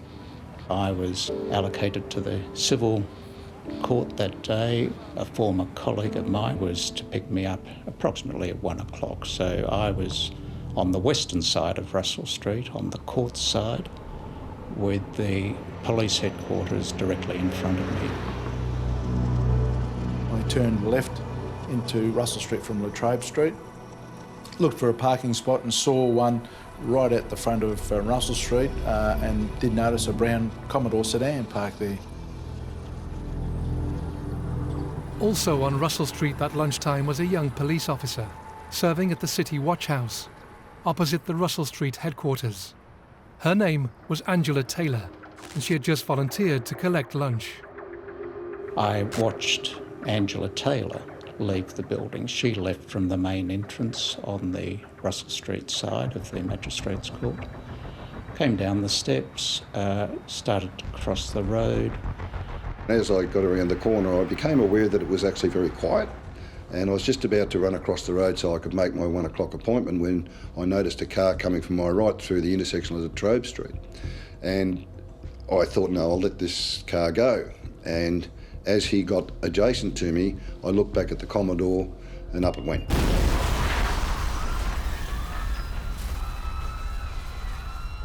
Russell Street 750. POC Russell Street 750. Russell 750. 750, I presume you heard that loud explosion right next to you? Russell 750, it totally shattered our windows. Roger that, Russell Street 306. All units approach with caution just in case there's a second. There is 2 on 4 in St Kilda Road just approaching the city. What's going on? We're having loud explosions. We've had a car bomb in Russell Street outside the police station. Unbeknownst to the witnesses that day, The Holden Commodore parked outside the Russell Street Police Headquarters contained almost 60 sticks of explosive, packed into the boot, centre console and glove box of the car. It blew me about 6 or 7 or 8 metres back into the bluestone wall of the Magistrates' Court. The car completely disintegrated and there was metal flying everywhere. All of a sudden then I was aware that my left thigh had been struck by something. My second thought was that this is a bomb. Yeah, that car's still on fire. Can we have the fire brigade here, please? Roger, stand by. I looked behind and saw this big black plume of smoke and saw that it was in the vicinity of Russell Street. People are coming out and walking towards to see where that explosion is coming from. Right back. A sea of confusion, and as you may see in some footages, the people are coming out, the minor explosions then occur. There's been a second explosion. Unit, stay away from the area. What were I believe to be petrol tanks and the likes. But even as a trained investigator, I didn't turn my mind to a terrorist act. I'm sure there was a shock component that kicked in because although I had clearly a serious injury to my leg, I wasn't even aware of the pain. There was a great deal of panic. I remember some of the one particular policeman who appeared to have just lost control. He was screaming at people and, quite frankly, he wasn't doing any good. The police decided that we were in an unsafe situation because there were still some explosions going on. So I was told, take your ambulance and the people you've got on board and move further back. The communications section was on the first floor, which is only just slightly above the level of the street. And fortunately that particular building, that particular office had very heavy curtains on it, and a lot of the shrapnel and the glass, of course, that blew inwards when the car bomb detonated, it was caught by the heavy curtains in the communication centre. Otherwise, of course, there could have been people in that part of the building that could have suffered very serious facial injuries, of course, from flying debris and glass. Across Russell Street, the Magistrates' Court had also been damaged by the explosion. Lawyer Bernie Balmer was in his office when the bomb detonated, and in the chaos, he realised he needed to get out. I thought the roof was going to come in, so I belted out and straight down the steps into Russell Street where I ran into poor old Angela. And what drew me to her attention is that, like, her bootlaces were on fire. Her clothing had been predominantly blown off. Angela Taylor had been caught by the full force of the blast and had suffered horrific injuries. She was the bravest girl of all get out, and she was uttering things like the bastards and shit like that. She must have been in huge pain. 7507, we have people with injuries. We require an ambulance, please. I was working retail and it was just a small toy shop, and I had the radio on and they said there's been a bombing and there's been a woman that's hurt. And my first instinct and thought was, it's not my Angie, they're talking about a woman and I've got a little girl. Angela and the other wounded, including fellow officer Constable Carl Donadio and Ian West, were rushed to hospital. The two men were suffering from severe leg injuries after being hit by shrapnel. Back at the scene, there was a dawning realisation that the very fabric of Melbourne had changed forever. It just, all of a sudden, everything changed. From a bustling city that Melbourne was in that time, it went quiet. It was an unusual quietness all through Melbourne that I'd never really seen before. There were people on the streets, but a lot of people just standing around, couldn't understand what was happening. We couldn't even let people in to put the fire out at that stage because we didn't know what else was there, and ended up having a man suited up with the appropriate clothing protection to go in there and put the fire out. As soon as the fire was under control, police moved in to lock down the scene and ensure there were no further explosive devices. The fact that Australia was at that time unfamiliar with the threat of terrorist bombs made their task all the more challenging.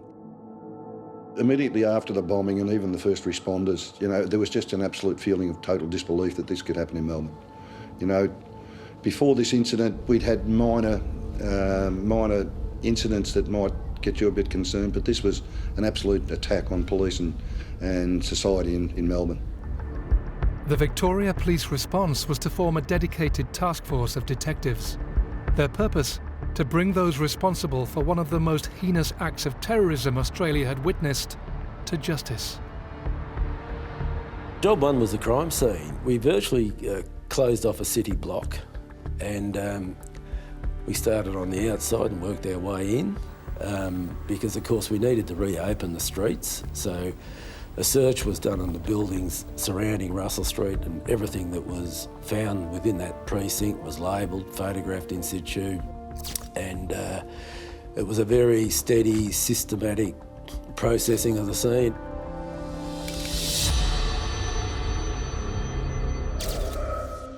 As detectives began to piece together the vast quantities of forensic evidence at the scene, tragic news reached the task force. Their friend and colleague, Angela Taylor, had lost her fight for life 24 days after the explosion. She was the first female police officer in Australia to be killed in the line of duty. She was compassionate, and if she had a skill that she could help someone with, she would want to use it. Yeah, that's pretty well why she wanted to join the police force. Yeah, she wanted to make a difference. She wanted to put something back into the community. She was that way inclined. It was a comfort to know that the people that she worked with wanted to do what they could. I remember there was a young woman that was in her squad that wanted to be outside her room, and she volunteered to do that. And that must have been very hard because the whole squad, I'm pretty sure, was close to Angela. I think it's fair to say investigating the murder of a colleague has a lot of responsibility. You have to maintain a very strict discipline around this is another investigation. But behind it, of course, there is a fact, and an indisputable fact, that this was an attack on us.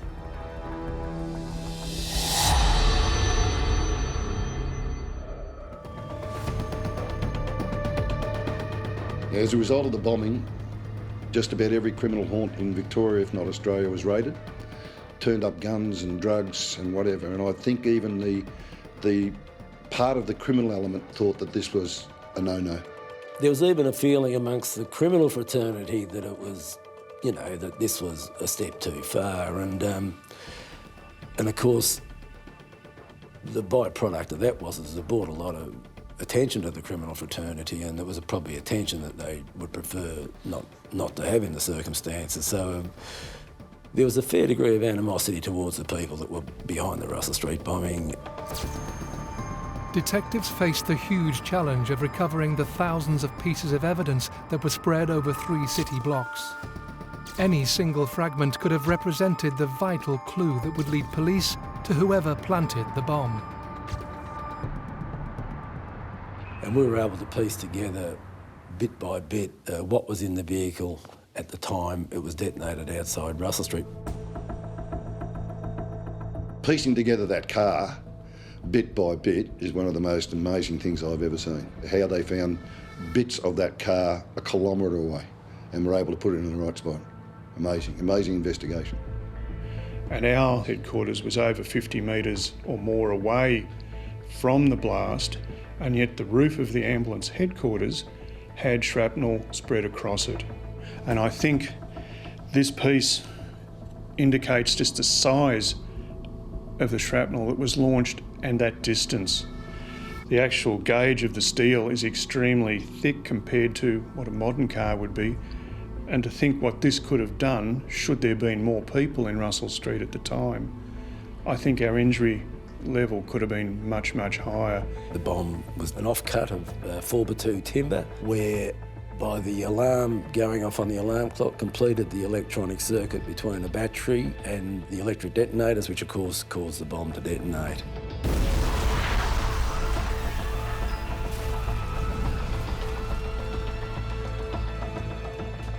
A crude but effective device.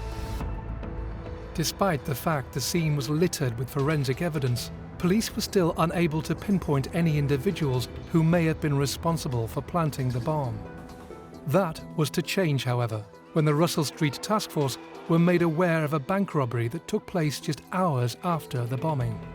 4 o'clock on the afternoon of the bombing, there was an armed robbery committed on the National Australia Bank at Donvale.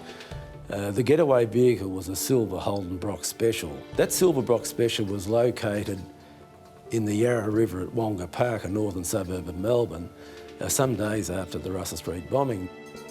This vehicle was put on the back of a flat-top trailer and taken to the Coot Road compound, and 2 detectives from the Stolen Motor Vehicle Squad were there to meet it. Sitting in the corner of the Coot Road compound was the remnants of the Russell Street bomb car.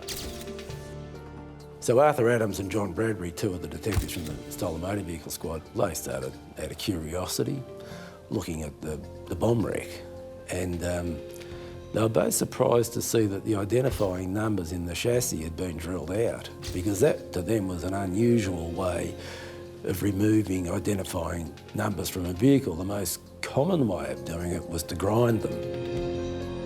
The Silver Brock Special arrived on the back of the flat top, and it was unloaded, and they opened up the bonnet, and the first thing they noticed was it had also had its chassis numbers drilled out.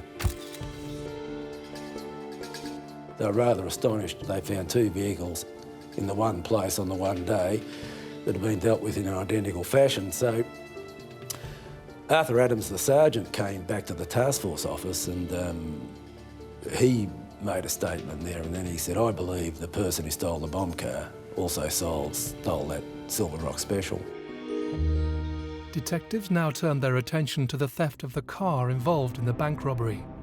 Police discovered that the getaway car's number plates had actually been recovered following a car chase some weeks before, involving known criminal Peter Reid.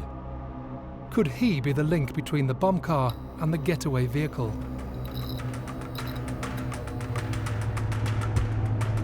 On the 25th of April 1986, almost a month after the bombing, police raided 3 addresses connected to Reid and his brother, Stephen Komiarzik. It was Anzac Day, it was the 25th of April. A series of raids were conducted simultaneously at Reid's address in Callista, at 15 Harros Avenue, Nuttawading, and at Stephen Komiarzik's address in Olive Grove, Boronia. As the detectives approached the properties, they were tragically unaware of what lay ahead. The robbery squad members who went to Peter Reid's address were met with gunfire. He's standing up on the bed, shooting it out. Mark Wiley got shot in the stomach, who was lucky to survive. Mark was one of the first people through the door at the Callista address.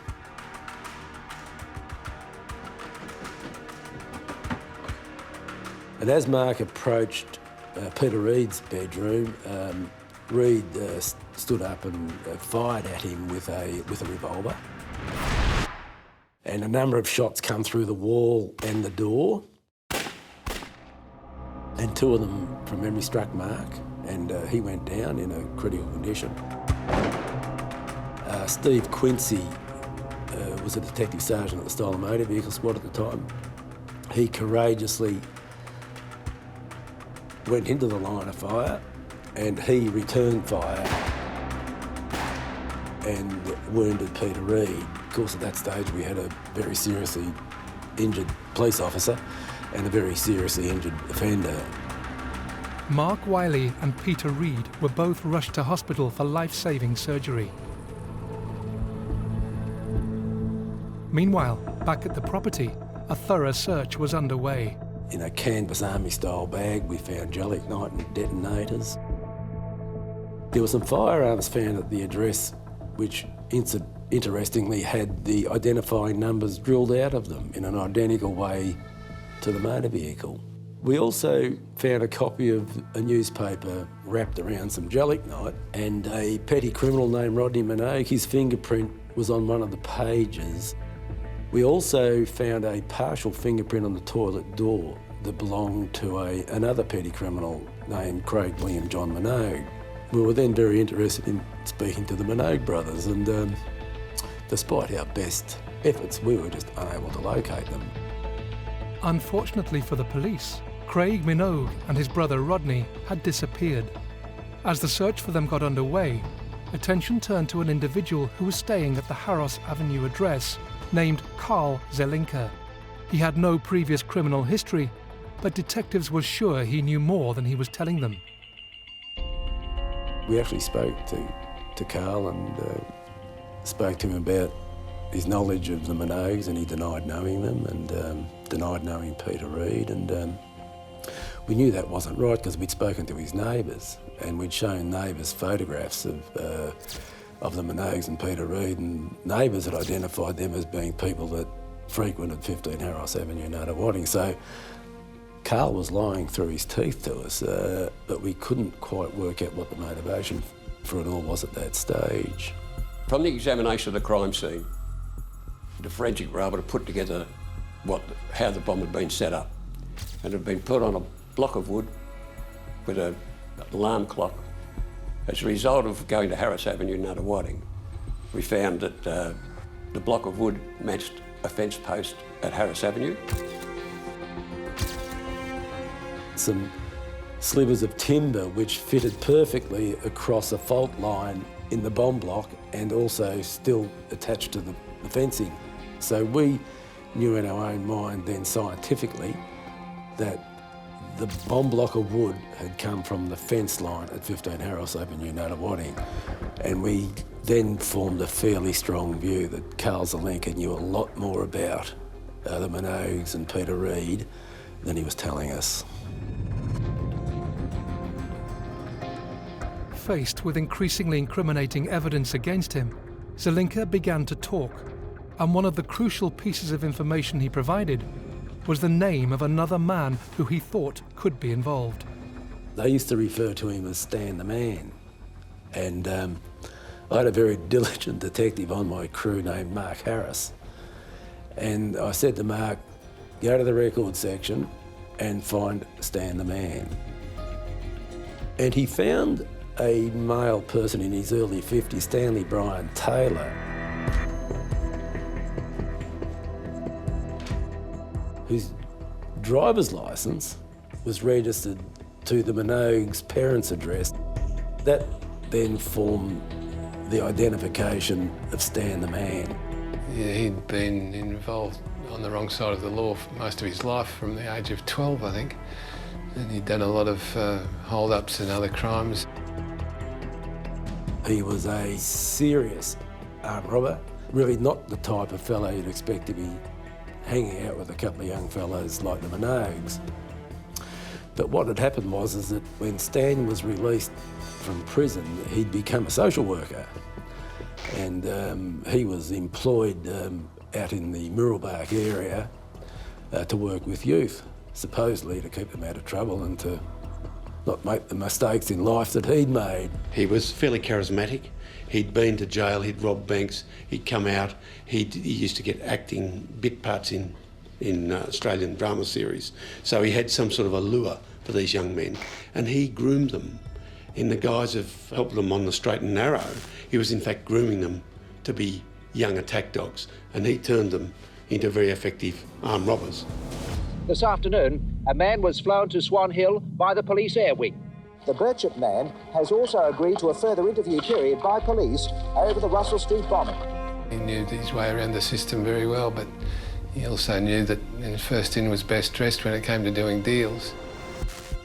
Taylor immediately nominated the Minogues and Peter Reid as the Russell Street bombers. Not so quick to implicate himself. Stanley Brian Taylor eventually gave us a phone number for the boys, which turned into be the Lady Jane Motel at Swan Hill. They raided the motel room and the two boys were in bed, and the loaded sawn-off shotgun was laying on the floor between them. As they were arrested and being led out of the room, Craig Minogue said to Rodney, "Remember the rules, Rodney." And that's all he said from that stage on. He wouldn't be interviewed, he wouldn't talk at all.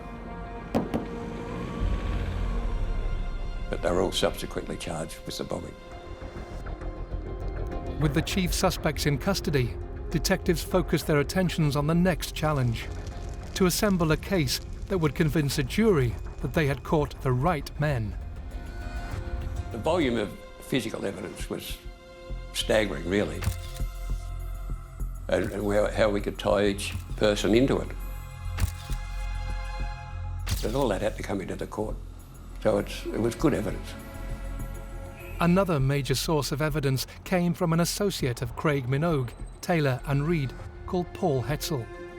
He had a history of violent crime and robbery, and when arrested in June 1986, he agreed to tell what he knew about the plot.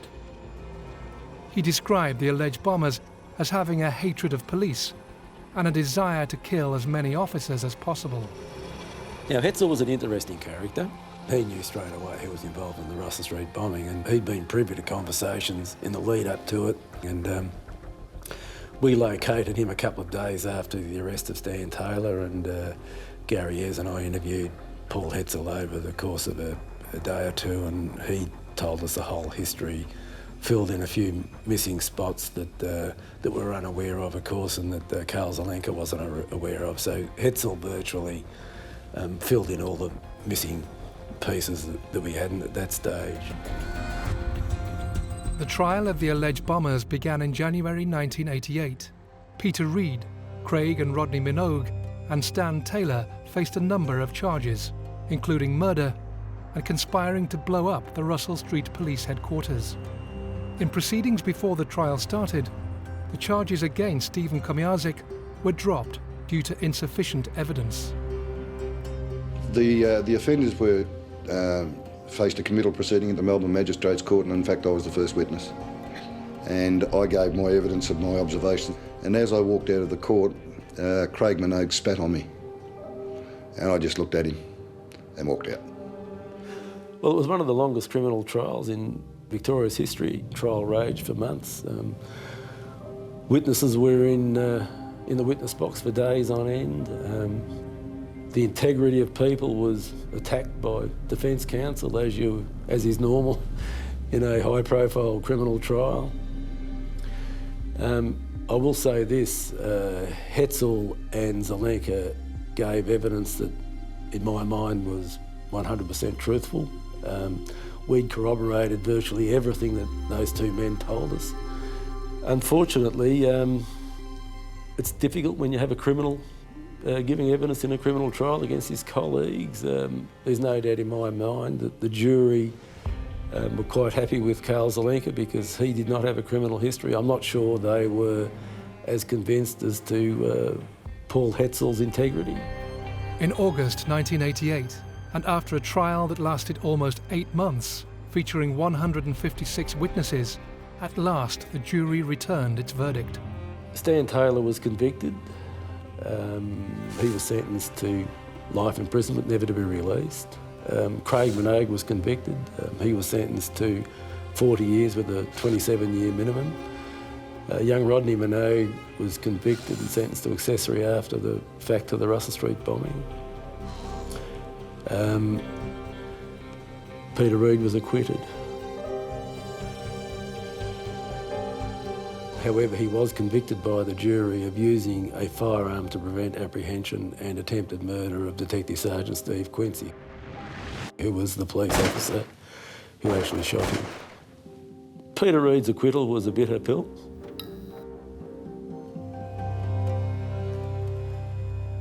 The jury were locked up for months in a very difficult criminal trial.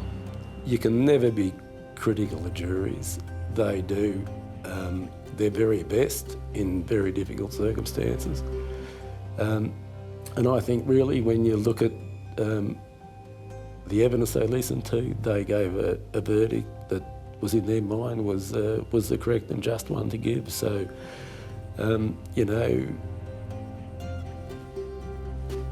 that's life. Handing down one of the toughest sentences since the abolition of the death penalty in Australia, the judge likened the actions of Craig Minogue and Stan Taylor to an act of war. Rodney Minogue's conviction was later overturned on appeal. His brother Craig is eligible for parole from 2016. Craig Minogue, he's made something of himself whilst he's in custody. He's a PhD or a doctorate of some sort. So, you know, it's going to be up to someone like the parole board to be able to make that decision and say, well, is he a fit person to be put back into the community? Has he been rehabilitated? Look, Craig Minogue is a very dangerous individual who demonstrated he was capable of extreme violence. I'll always be very concerned that the real Craig Minogue might one day do something else if he is released. Stan Taylor, of course, will never be released. Stan's a dreadful human being. His life has just been one catastrophic waste. He's damaged a lot of people along the way. My understanding is he really has a visitor in prison, and he's going to die in prison, a lonely old man, and which is really what he deserves. 7507, we have people with injuries. We require an ambulance, please. It was a statement of war, and all I can say is those who were involved in it, all I can say, they are the biggest fucking cowards you can ever imagine. How dare they, with a car full of explosives, park out in front of a police station, have no regard to anyone coming in and out of courts, walking up and down streets, and are prepared to blow everyone up.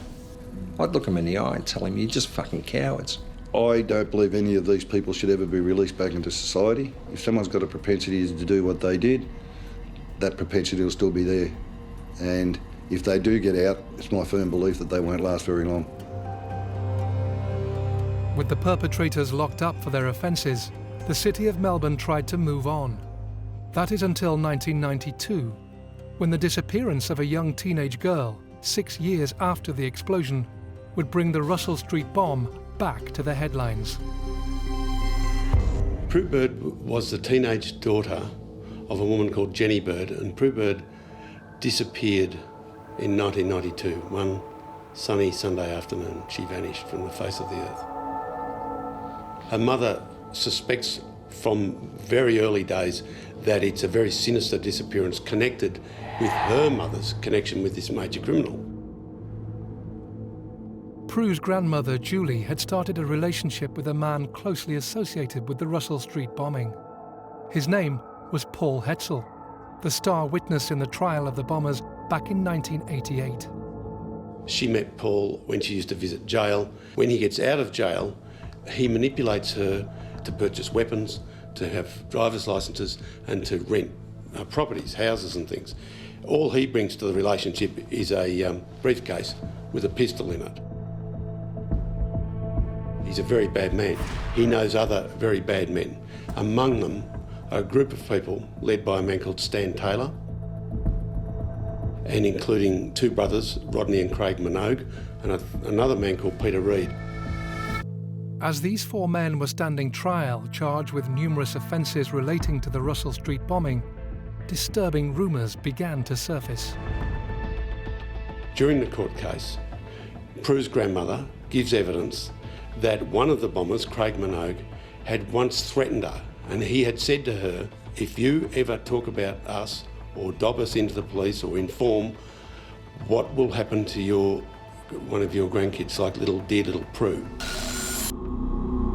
allegedly, Minogue made that threat to the Hetzels when Prue Bird was there at 7 years of age, asleep in the other room.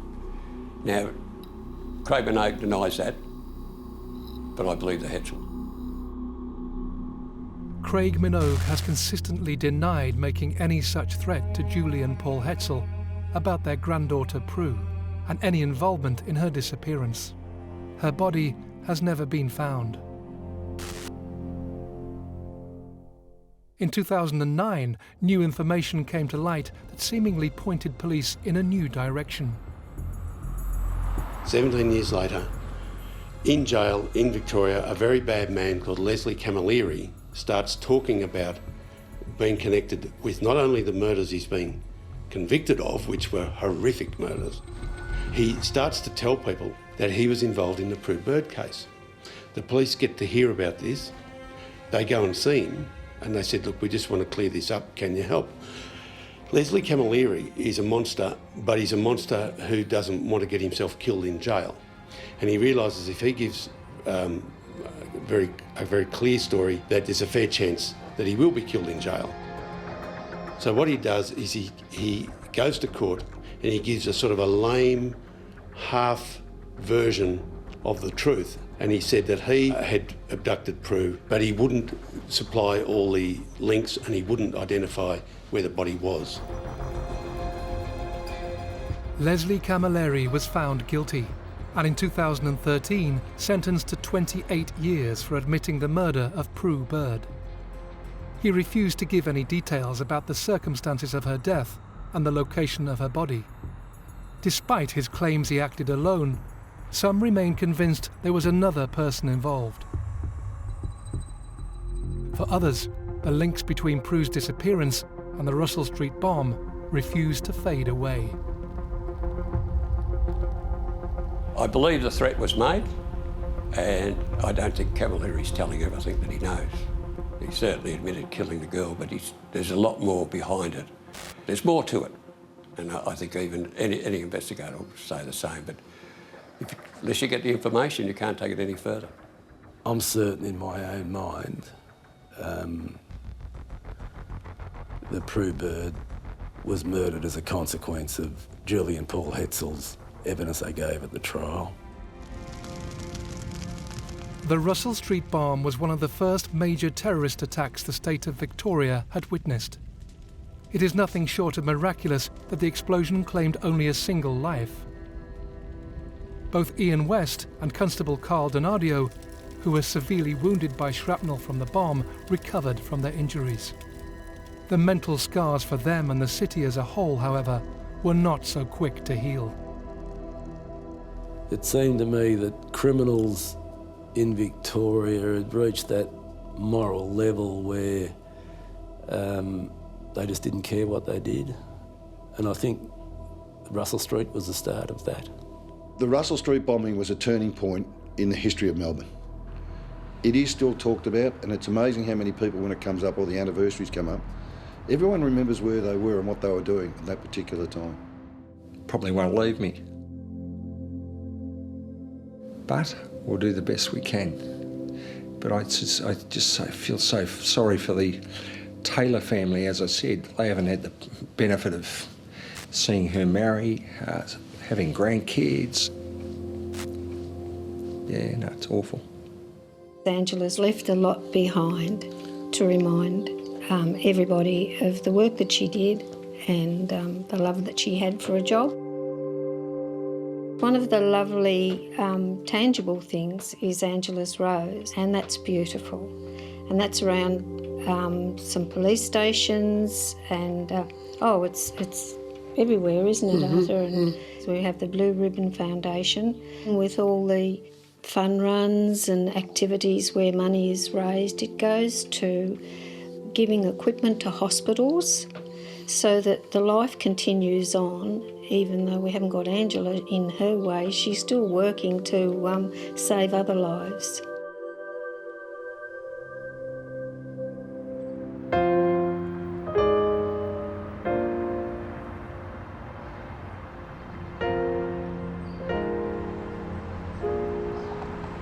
Almost 30 years after the explosion, The Russel Street bomb claimed another victim. Mark Wiley, the detective shot during the raid on Peter Reid's address, tragically took his own life in 2014. Yeah, Mark Wiley was a colleague of mine in the Victoria Police and a thorough gentleman and one of the best investigators I ever worked with. And he's a perfect example of the effects of trauma can have on you years later. Now, we all knew Mark was in a bit of trouble mentally for the last 12 months of his life. A lot of people tried to assist him, but unfortunately it didn't work. I don't think Mark ever recovered. He had demons after being shot and the dreadful consequences of that. One of the tragedies of it all, that people don't know what's going on in other people's heads or their minds or their hearts, and often they don't seek the help they clearly need. Although tragically it's only clear that they need it after the event and after it's too late. Constantly dealing with traumatic incidents and constantly being in a situation where there's a degree of physical risk, there's no doubt in my mind that that we all pay a price for that. I think we really need to do a lot more work around looking after some of those people than we probably do at the moment. And I think Victoria Police as an organisation, we're really starting to closely look at this now and starting to put things in place where we deal with this. See, of course, the difficulty is when these people leave our organisation, they get lost. And you know, I think Mark was an example of that.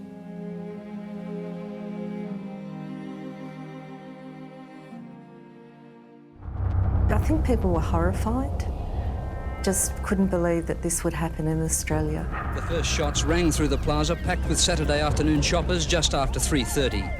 I did look out and I could see a person lying on the floor, obviously had been shot. It was all done within such a short space of time. Just a random attack of violence. It was a semi-automatic weapon. That gave him the ability to kill a lot of people. That's what his whole ambition was, to kill as many people as possible. In August 1991, 15-year-old Roberta Armstrong met up with her friend at the Coffee Pot, a popular and central cafe inside Strathfield Plaza. She was a shy, demure young lady, gorgeous young girl. She loved ballet. She was very involved in her academic studies, and she also played the flute. Everybody liked her. She was just one of those really sweet Year 10 girls. Also inside the cafe that day, enjoying a weekend of shopping and sightseeing, was Joyce Nixon, daughter Patricia Rowe, and Rowe's sons, aged 9 and 14. Amidst the crowds of families and friends inside the cafe sat a solitary figure, absorbed in thought. His next move would leave 7 people dead.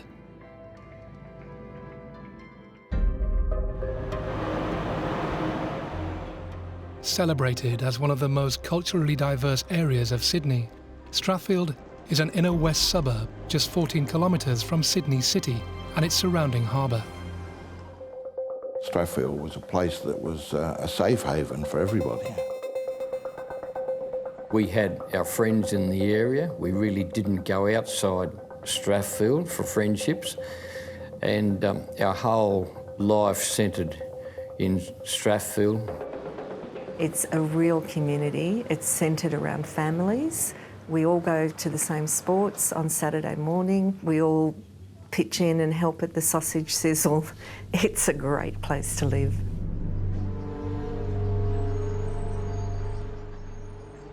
Strathfield Plaza opened in 1981 as a single-storey retail shopping centre and a 2-level car park. Helen and Jeff Boyce owned and operated the Strathfield Plaza news agency from 1989 to 1993. We were very comfortable here. We'd been here for quite a number of years and we knew lots of people. People came into the shop, we were happy to talk to them. kids came into the shop, the younger kids that we were used to talking to, and we were just completely safe and happy. It was our whole life, actually, our whole life.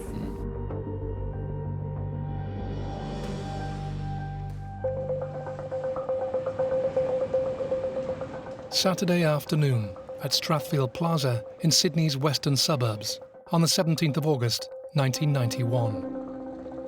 Inside, the usual hustle and bustle of late afternoon shoppers, families and shopkeepers going about their business.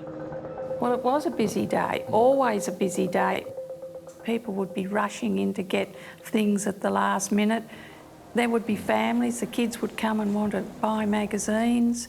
It was just a normal day. For some reason, Jeff said, oh, well, I'll come to the shop as well today. So he was there too, and then in the afternoon there was Jeff, myself, and one of the young girls, Rachel. One local shopper visiting Strathfield Plaza that Saturday was 41-year-old Greg Reed, an ex-Navy officer who had also served in Vietnam. There's a hardware store inside Strathfield Plaza, so I had to go and get a toilet seat. And while I was there, I went next door to the paper shop. The day continued just like any other. But just before 3:30 p.m. that afternoon, the regularity of Strathfield life and the safe and vibrant community they enjoyed would be changed forever. I think at that time Jeff was sitting out in the office doing something, and we were sort of getting ready to close up when this really strange noise appeared. I just happened to be buying the newspaper, and that's where it all started.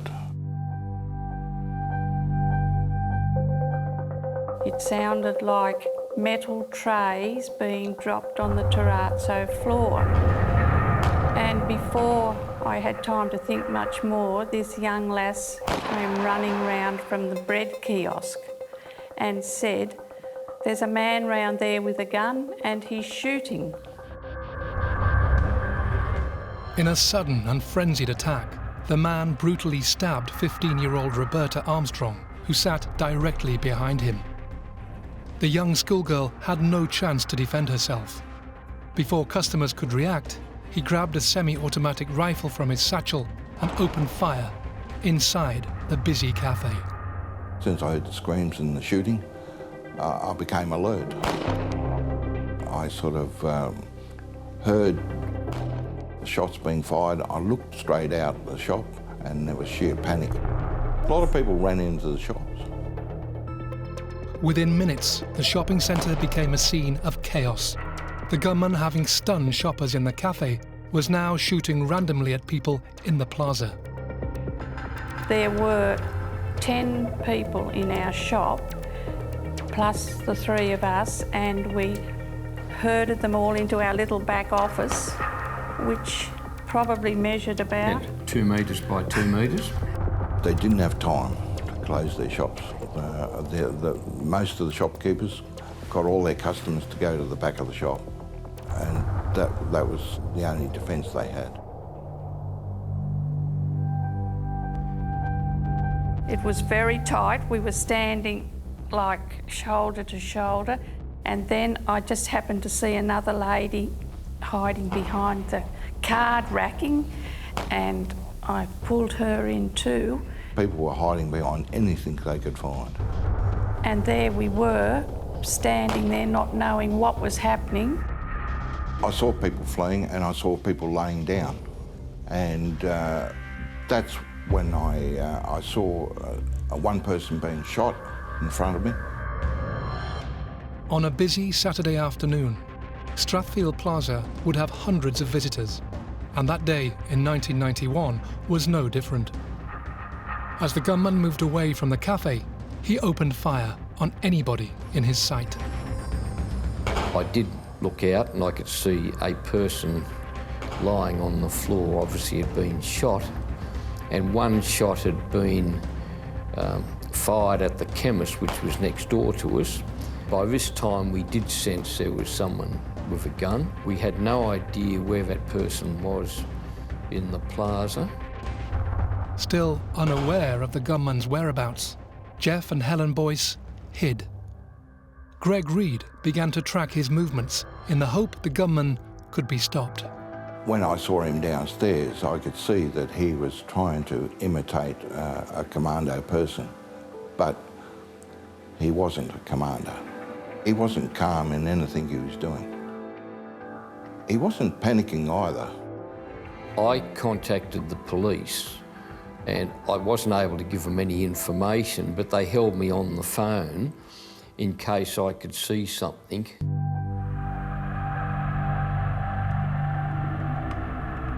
I went from the newspaper shop out into the shopping area, and there's a set of stairs that go upstairs to the car parks.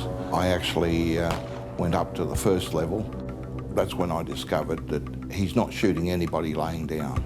So that's what I had to do, get everybody to lay down. I thought, I've got to save people from this man. I sort of said, well, hit the deck. There's a gunman behind me and he's killing people. Very simple. He actually got wind of me doing this, and he saw that I was getting people to lay down, and he saw me in the ramp, on the ramp, trying to locate him. And he deliberately came to the next level above me, purposely come towards shooting myself. I then went up to the next level and I wanted to find out where he was. So I looked over the parapet and he looked up to see where I was and fired 2 shots at me.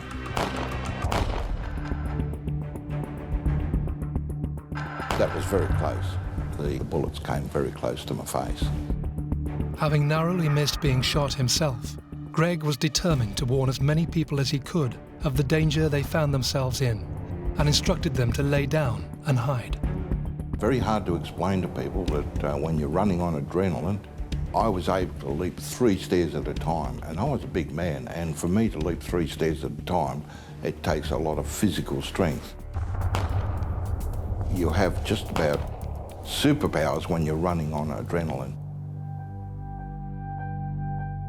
In just 10 minutes, the lone gunman had killed 6 people inside the cafe, 1 person outside the news agency, and dozens more were left injured throughout the plaza. His rampage was still ongoing as he made his way along the ramp and outside into the car park. We do believe that the person with the gun had moved up onto the car park, which was removed from our area. So we looked out and it was just vacant. I said, oh, he's there.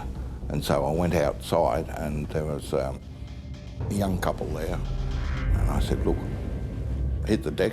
There's a gunman behind me and he's killing everybody. There was a lot of people still driving their cars around because they could hear the shots, but they didn't know what was going on. So I went around to each car and got everybody to stop what they're doing, just lay down flat in the car seat.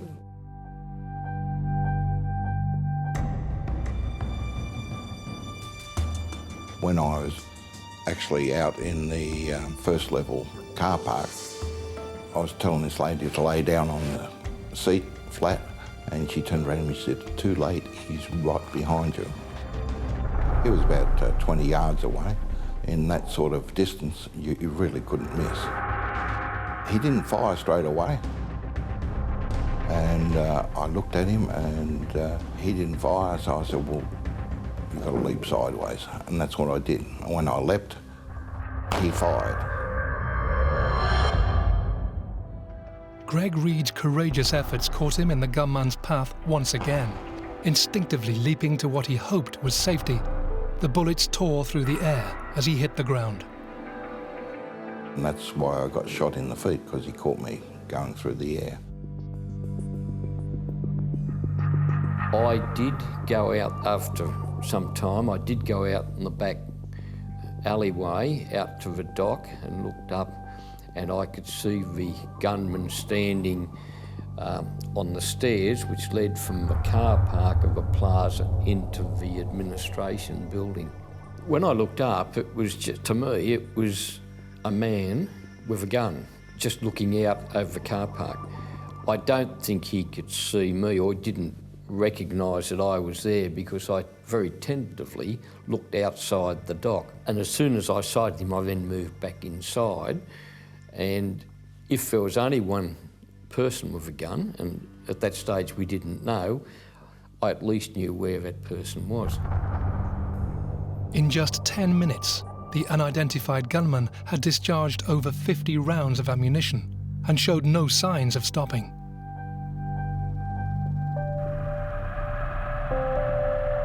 I wasn't aware that I'd been shot, and there was no blood coming from anywhere out of my body or anything like that. So I was very focused, and the only thing I was focused on was to save people's lives. Being that focused, I thought the only thing that I can do is use my car to try and run the gunman down.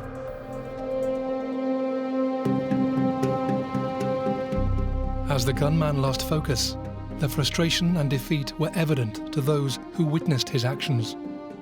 Firing aimlessly at stationary targets, the gunman then fired shots from the car park roof in an effort to inflict further impact. I've no doubt that he wanted to kill a lot of people, but it's a lot harder to hit targets than you think, particularly with the emotion that went along with it. There was a whole lot of more shots that were fired. He fired some in the direction of Strathfield station, and then he went over to the employment service and he tried to shoot the lockout on a set of aluminium doors. And of course, you know, he obviously didn't understand that where the locking mechanism were. Really very amateurish. He displayed that, one, by not being able to shoot me at a very short distance for a start. The other part was the way he was doing it. It wasn't the way people do it in real life. I imagine he was just forming that idea as he went along. He was running out of steam. Let's say he was running down, that he'd done what he intended to do, and this was like an aftermath and a winding up. The gunman's next move would horrify everybody nearby as he set his sights on an unsuspecting woman driving her car. He'd actually kidnapped another person and got her to drive the car, and she was driving down the ramp. As I was coming down towards the car, I noticed another vehicle on its way down. The man was in the car with me and with the gun 10 centimetres from the face, and then he said, "Stop," and I stopped, and I thought, this is it. And then all of a sudden he made this very heartfelt apology and said, "I'm really sorry." Yes, I don't understand the apology. I've seen many criminals apologise and say they were sorry. Mostly they were sorry they were caught. And I think what Wade was feeling was a bit of a rush of emotion at what he'd done. I don't think there was much guilt, because I don't think these people feel much guilt.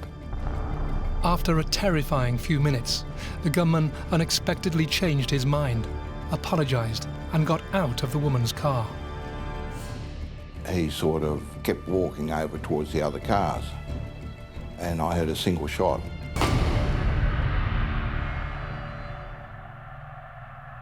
Of course, he had to disappear off the stage in the right manner, rather than be caught and locked up and tried and so on. As emergency services scrambled to help the injured, police steeled themselves to understand the enormity and scale of the gunman's actions. In just 15 minutes, 8 people were dead, 6 people lay wounded, and dozens more were traumatised and in shock. Survivors of the Strathfield massacre came to realise how fortunate they had been. He shot me through the heel, and going through the heel, I was just lucky that he hadn't picked another type of shell to use, and it could have been a lot worse. If it's possible to mobilise the ambulance chaplain and possibly also the police chaplain. It was all done within such a short space of time. I think the first police were there just before he shot himself. The ambulances were all at the entrance to the plaza in the boulevard, whereas we got out the corner door. So we didn't see any of that. We only saw one person. Our little Rachel said, "Oh, I have never seen a dead person before." And I thought, gee, I need to get her home on a way. We had no idea how many people had been hurt or what had happened, except we saw this man. That's all we knew. And we came up to here, our home, and we brought Rachel up here and rang her parents to tell them that she was safe, and they came over and picked it up. We just wanted to get home. I said, now I feel safe. Then I think we just sat down and had a cup of tea, didn't we? I think we started to feel perhaps then how bad it had been and how lucky we were to still be here.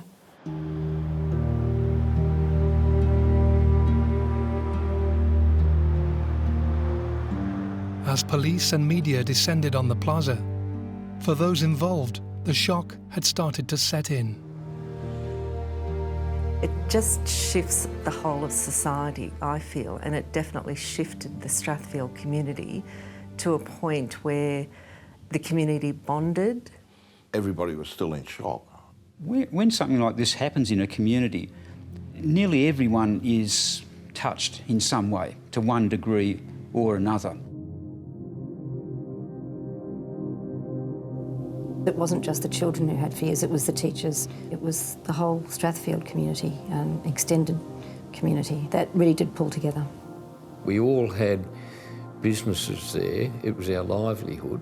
We wanted everything to go back to what we were used to before the event happened. There were a lot of people who would never come back there again, and I've heard people say even now they never went back there again. That's the scary thing that I thought, that we all thought, you know, where are we safe? If we're not safe in Woolies doing our shopping on a Saturday morning, where can we be safe? Within just 10 short minutes, 7 people's lives had been cut short before the killer turned the gun on himself. 15-year-old Roberta Armstrong, 61-year-old Joyce Nixon, 36-year-old Patricia Rowe, 51-year-old George Mavris, 47-year-old Carol Dickinson, 17-year-old Rachel Milburn, and 51-year-old Robertson Can Hock Voon. 2 of the Strathfield massacre victims killed in the cafe came from Sussex Inlet, a small coastal town south of Sydney.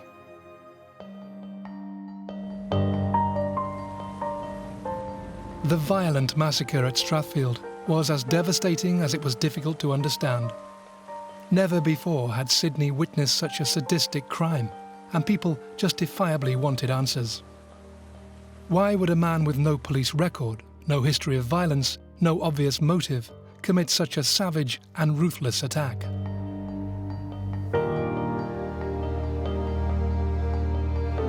I can't say why a man would do that, and we'll never know. We might try and guess and maybe probe the guy's history. This sort of stuff just takes us by surprise. And why did he do what he did? We didn't know, and yet it happened. Sydney resident and eminent forensic psychiatrist Dr. Rod Milton was called to participate in the inquiry into the mass murder after the gunman took his own life. Dr. Milton built a profile of the deceased gunman and helped to identify any motivating factors to this senseless massacre. There'd been a lot of shooting and quite a few deaths, and my job was to investigate the perpetrator and form an opinion as to what motivated him to do it and what influences were relevant. It was an awful tragedy with the bodies lying there. It was just an awful scene. The gunman was identified as 33-year-old Wade Frankham, a part-time taxi driver who lived in North Strathfield, just 3 kilometres away. Previously unknown to the police, with no distinguishing qualities or personality traits, it seemed Wade had achieved very little in his life. With nothing outstanding in his background, the authorities struggled to determine a motive for his rampage. The scene itself was not that important as it happened. What was really important was the people I interviewed about Wade Frankham. The officer that was assigned to me took me about, and I saw Wade Frankham's relatives. I even saw the prostitutes that he used to frequent because they were very kind. They volunteered to come and be interviewed. I saw lots of his friends, employers, doctors. It was possible to get a very wide spectrum of people that had had a lot to do with Wade and to form what seemed to me quite a comprehensive picture of what this chap was like. Psychiatrists have revealed the 33-year-old part-time taxi driver was being treated for depression, but they have few other clues to his personality. The main thing about Wade was, like many of these people, he was a failure.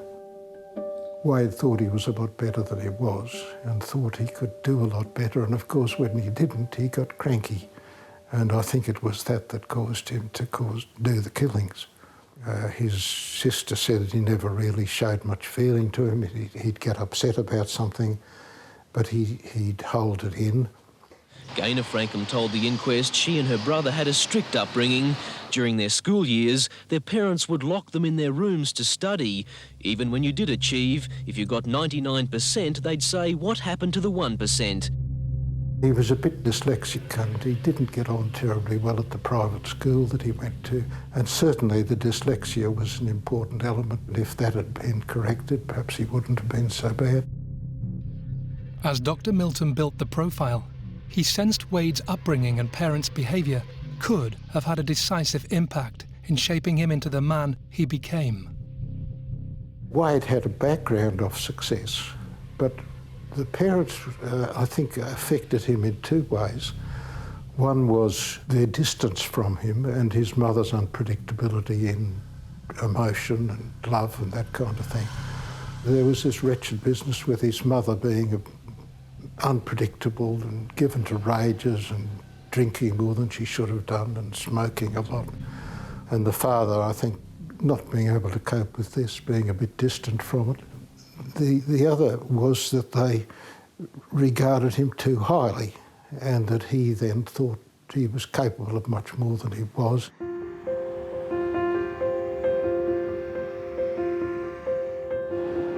Wade Frankham's mother was an alcoholic who had suffered a severe chronic mood disorder.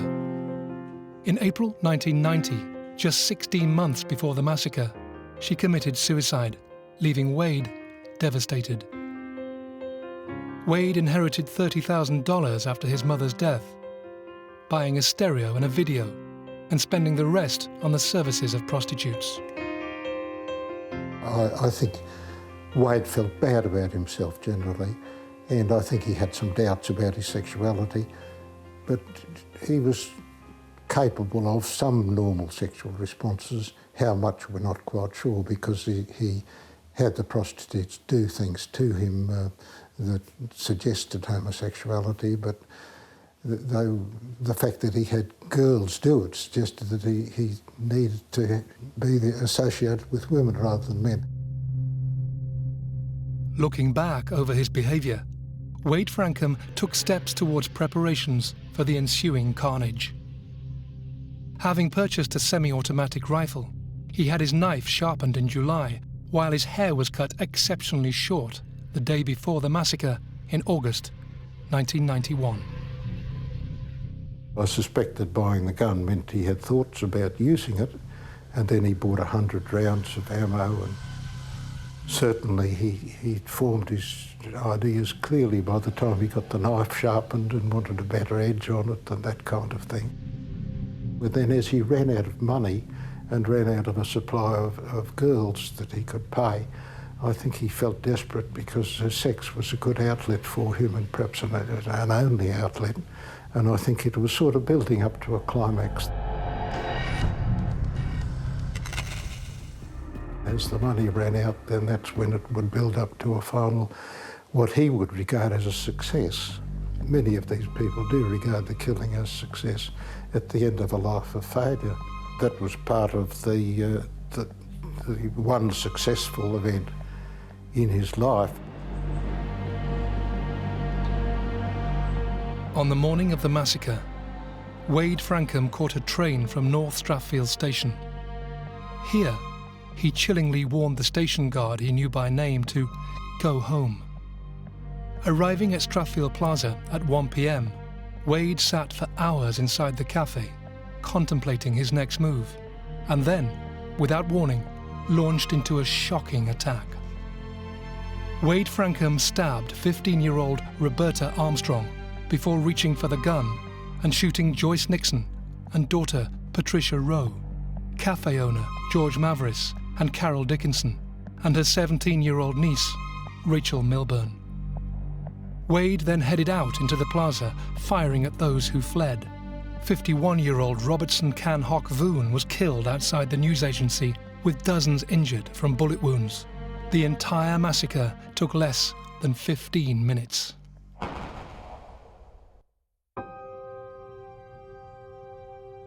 The Strathfield massacre in 1991 claimed 8 lives and injured scores of innocent people. Amidst calls for urgent gun law reform, the heroic deeds of one man were recognised. Greg Reed's incredible bravery at the shopping plaza that day helped save over 10 lives. A year later, he was rewarded with the Star of Courage. You feel very humble when you're amongst all the other recipients of Australian honours and award system. Yeah. I think it's one of the virtues of humanity that people do these things unthinkingly of the consequences, but to help their fellow person. It makes you proud. It makes you proud to be an Australian.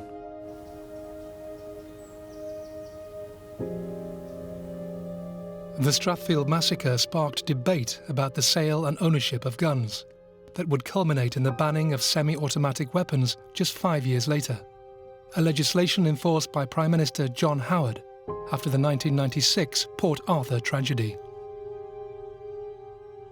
Greg Reed's Star of Courage was well-deserved and a proud and dignified moment of celebration in an otherwise horrific memory. As families prepared to bury and remember their loved ones, the small community of Sussex Inlet on the New South Wales coast gathered to say farewell to 2 of the victims in a public show of love and support. In 1991, I was the assistant minister in the parish of Milton Ulladulla with Sussex Inlet. And I can say it was quite daunting to be responsible for the funeral service for Joyce and Patricia. I've not done anything in front of that many people before. There was roughly 1,000, they tell me. I think there were 600 inside the building, another, 400 outside that couldn't fit in. The community is a bit like a bit of an extended family. They're not related, but they're related by friendship. Despite surviving the tragic events, Greg Reed suffered personally from what he had experienced. And what I found is I suffered post-traumatic stress from it, and to get relief, it takes a long time, and it's not something you get over in 5 minutes. Working and talking to these people and living with the people that survived, meeting people like Greg, you realise that this story is such a big part of their life. The incident is still very live in your mind, and you still remember it frequently. For anyone involved in a public tragedy, commemorating the memory highlights the significance of those who sadly lost their lives and the strength of those who survived. A public acknowledgement of the event and educational scholarships in memory of the victims helps to remember a tragic time with dignity and sensitivity. We've consulted the community about, particularly the victims' families, etc., about how they want to commemorate, how they want to move forward, and that's how we came up with the annual ceremony. Every year for the last 25 years I've been going there and having a memorial service at 11 o'clock. The problem is on August the 17th every year I feel really unusual feelings on that day. Something like this shouldn't be forgotten, and we shouldn't sweep things under the carpet and say they didn't happen. During the ceremony, I just cried. Any loss of life is tragic, particularly one on the threshold of all it has to offer. Wade Frankham's first victim that fateful day was also the youngest. 15-year-old Roberta Armstrong, affectionately known as Bowie to her family and friends, was a talented and much-loved student at the MacDonald College in North Strathfield. The college decided to establish a scholarship in her loving memory. The Roberta Armstrong Scholarship is probably valued at around about $25,000, so it's a very valuable scholarship and certainly supports a family and that student throughout the coming year. That to us is how the name lives on. And we award the scholarship at speech night at the end of every year, and up until quite recently, Bowie's father or her mother would come and award the scholarship on that night.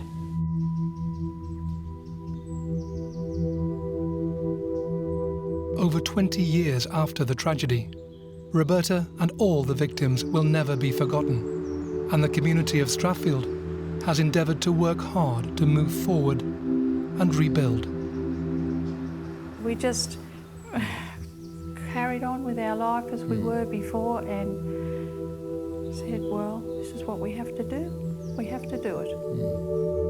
I think it's important for us to remember that something has happened in the community, but we've actually got over that hurdle and we've rebuilt ourselves. I think we're both fairly optimistic people, and I often say that I'm more concerned about tomorrow rather than what happened yesterday. We can't do anything about that. Let's move on. Personally, for myself, I've always found that talking about the Strathfield massacre in 1991 is a way of me being able to come to terms with being involved in the massacre and being able to convince other people also to have a better society for all of us.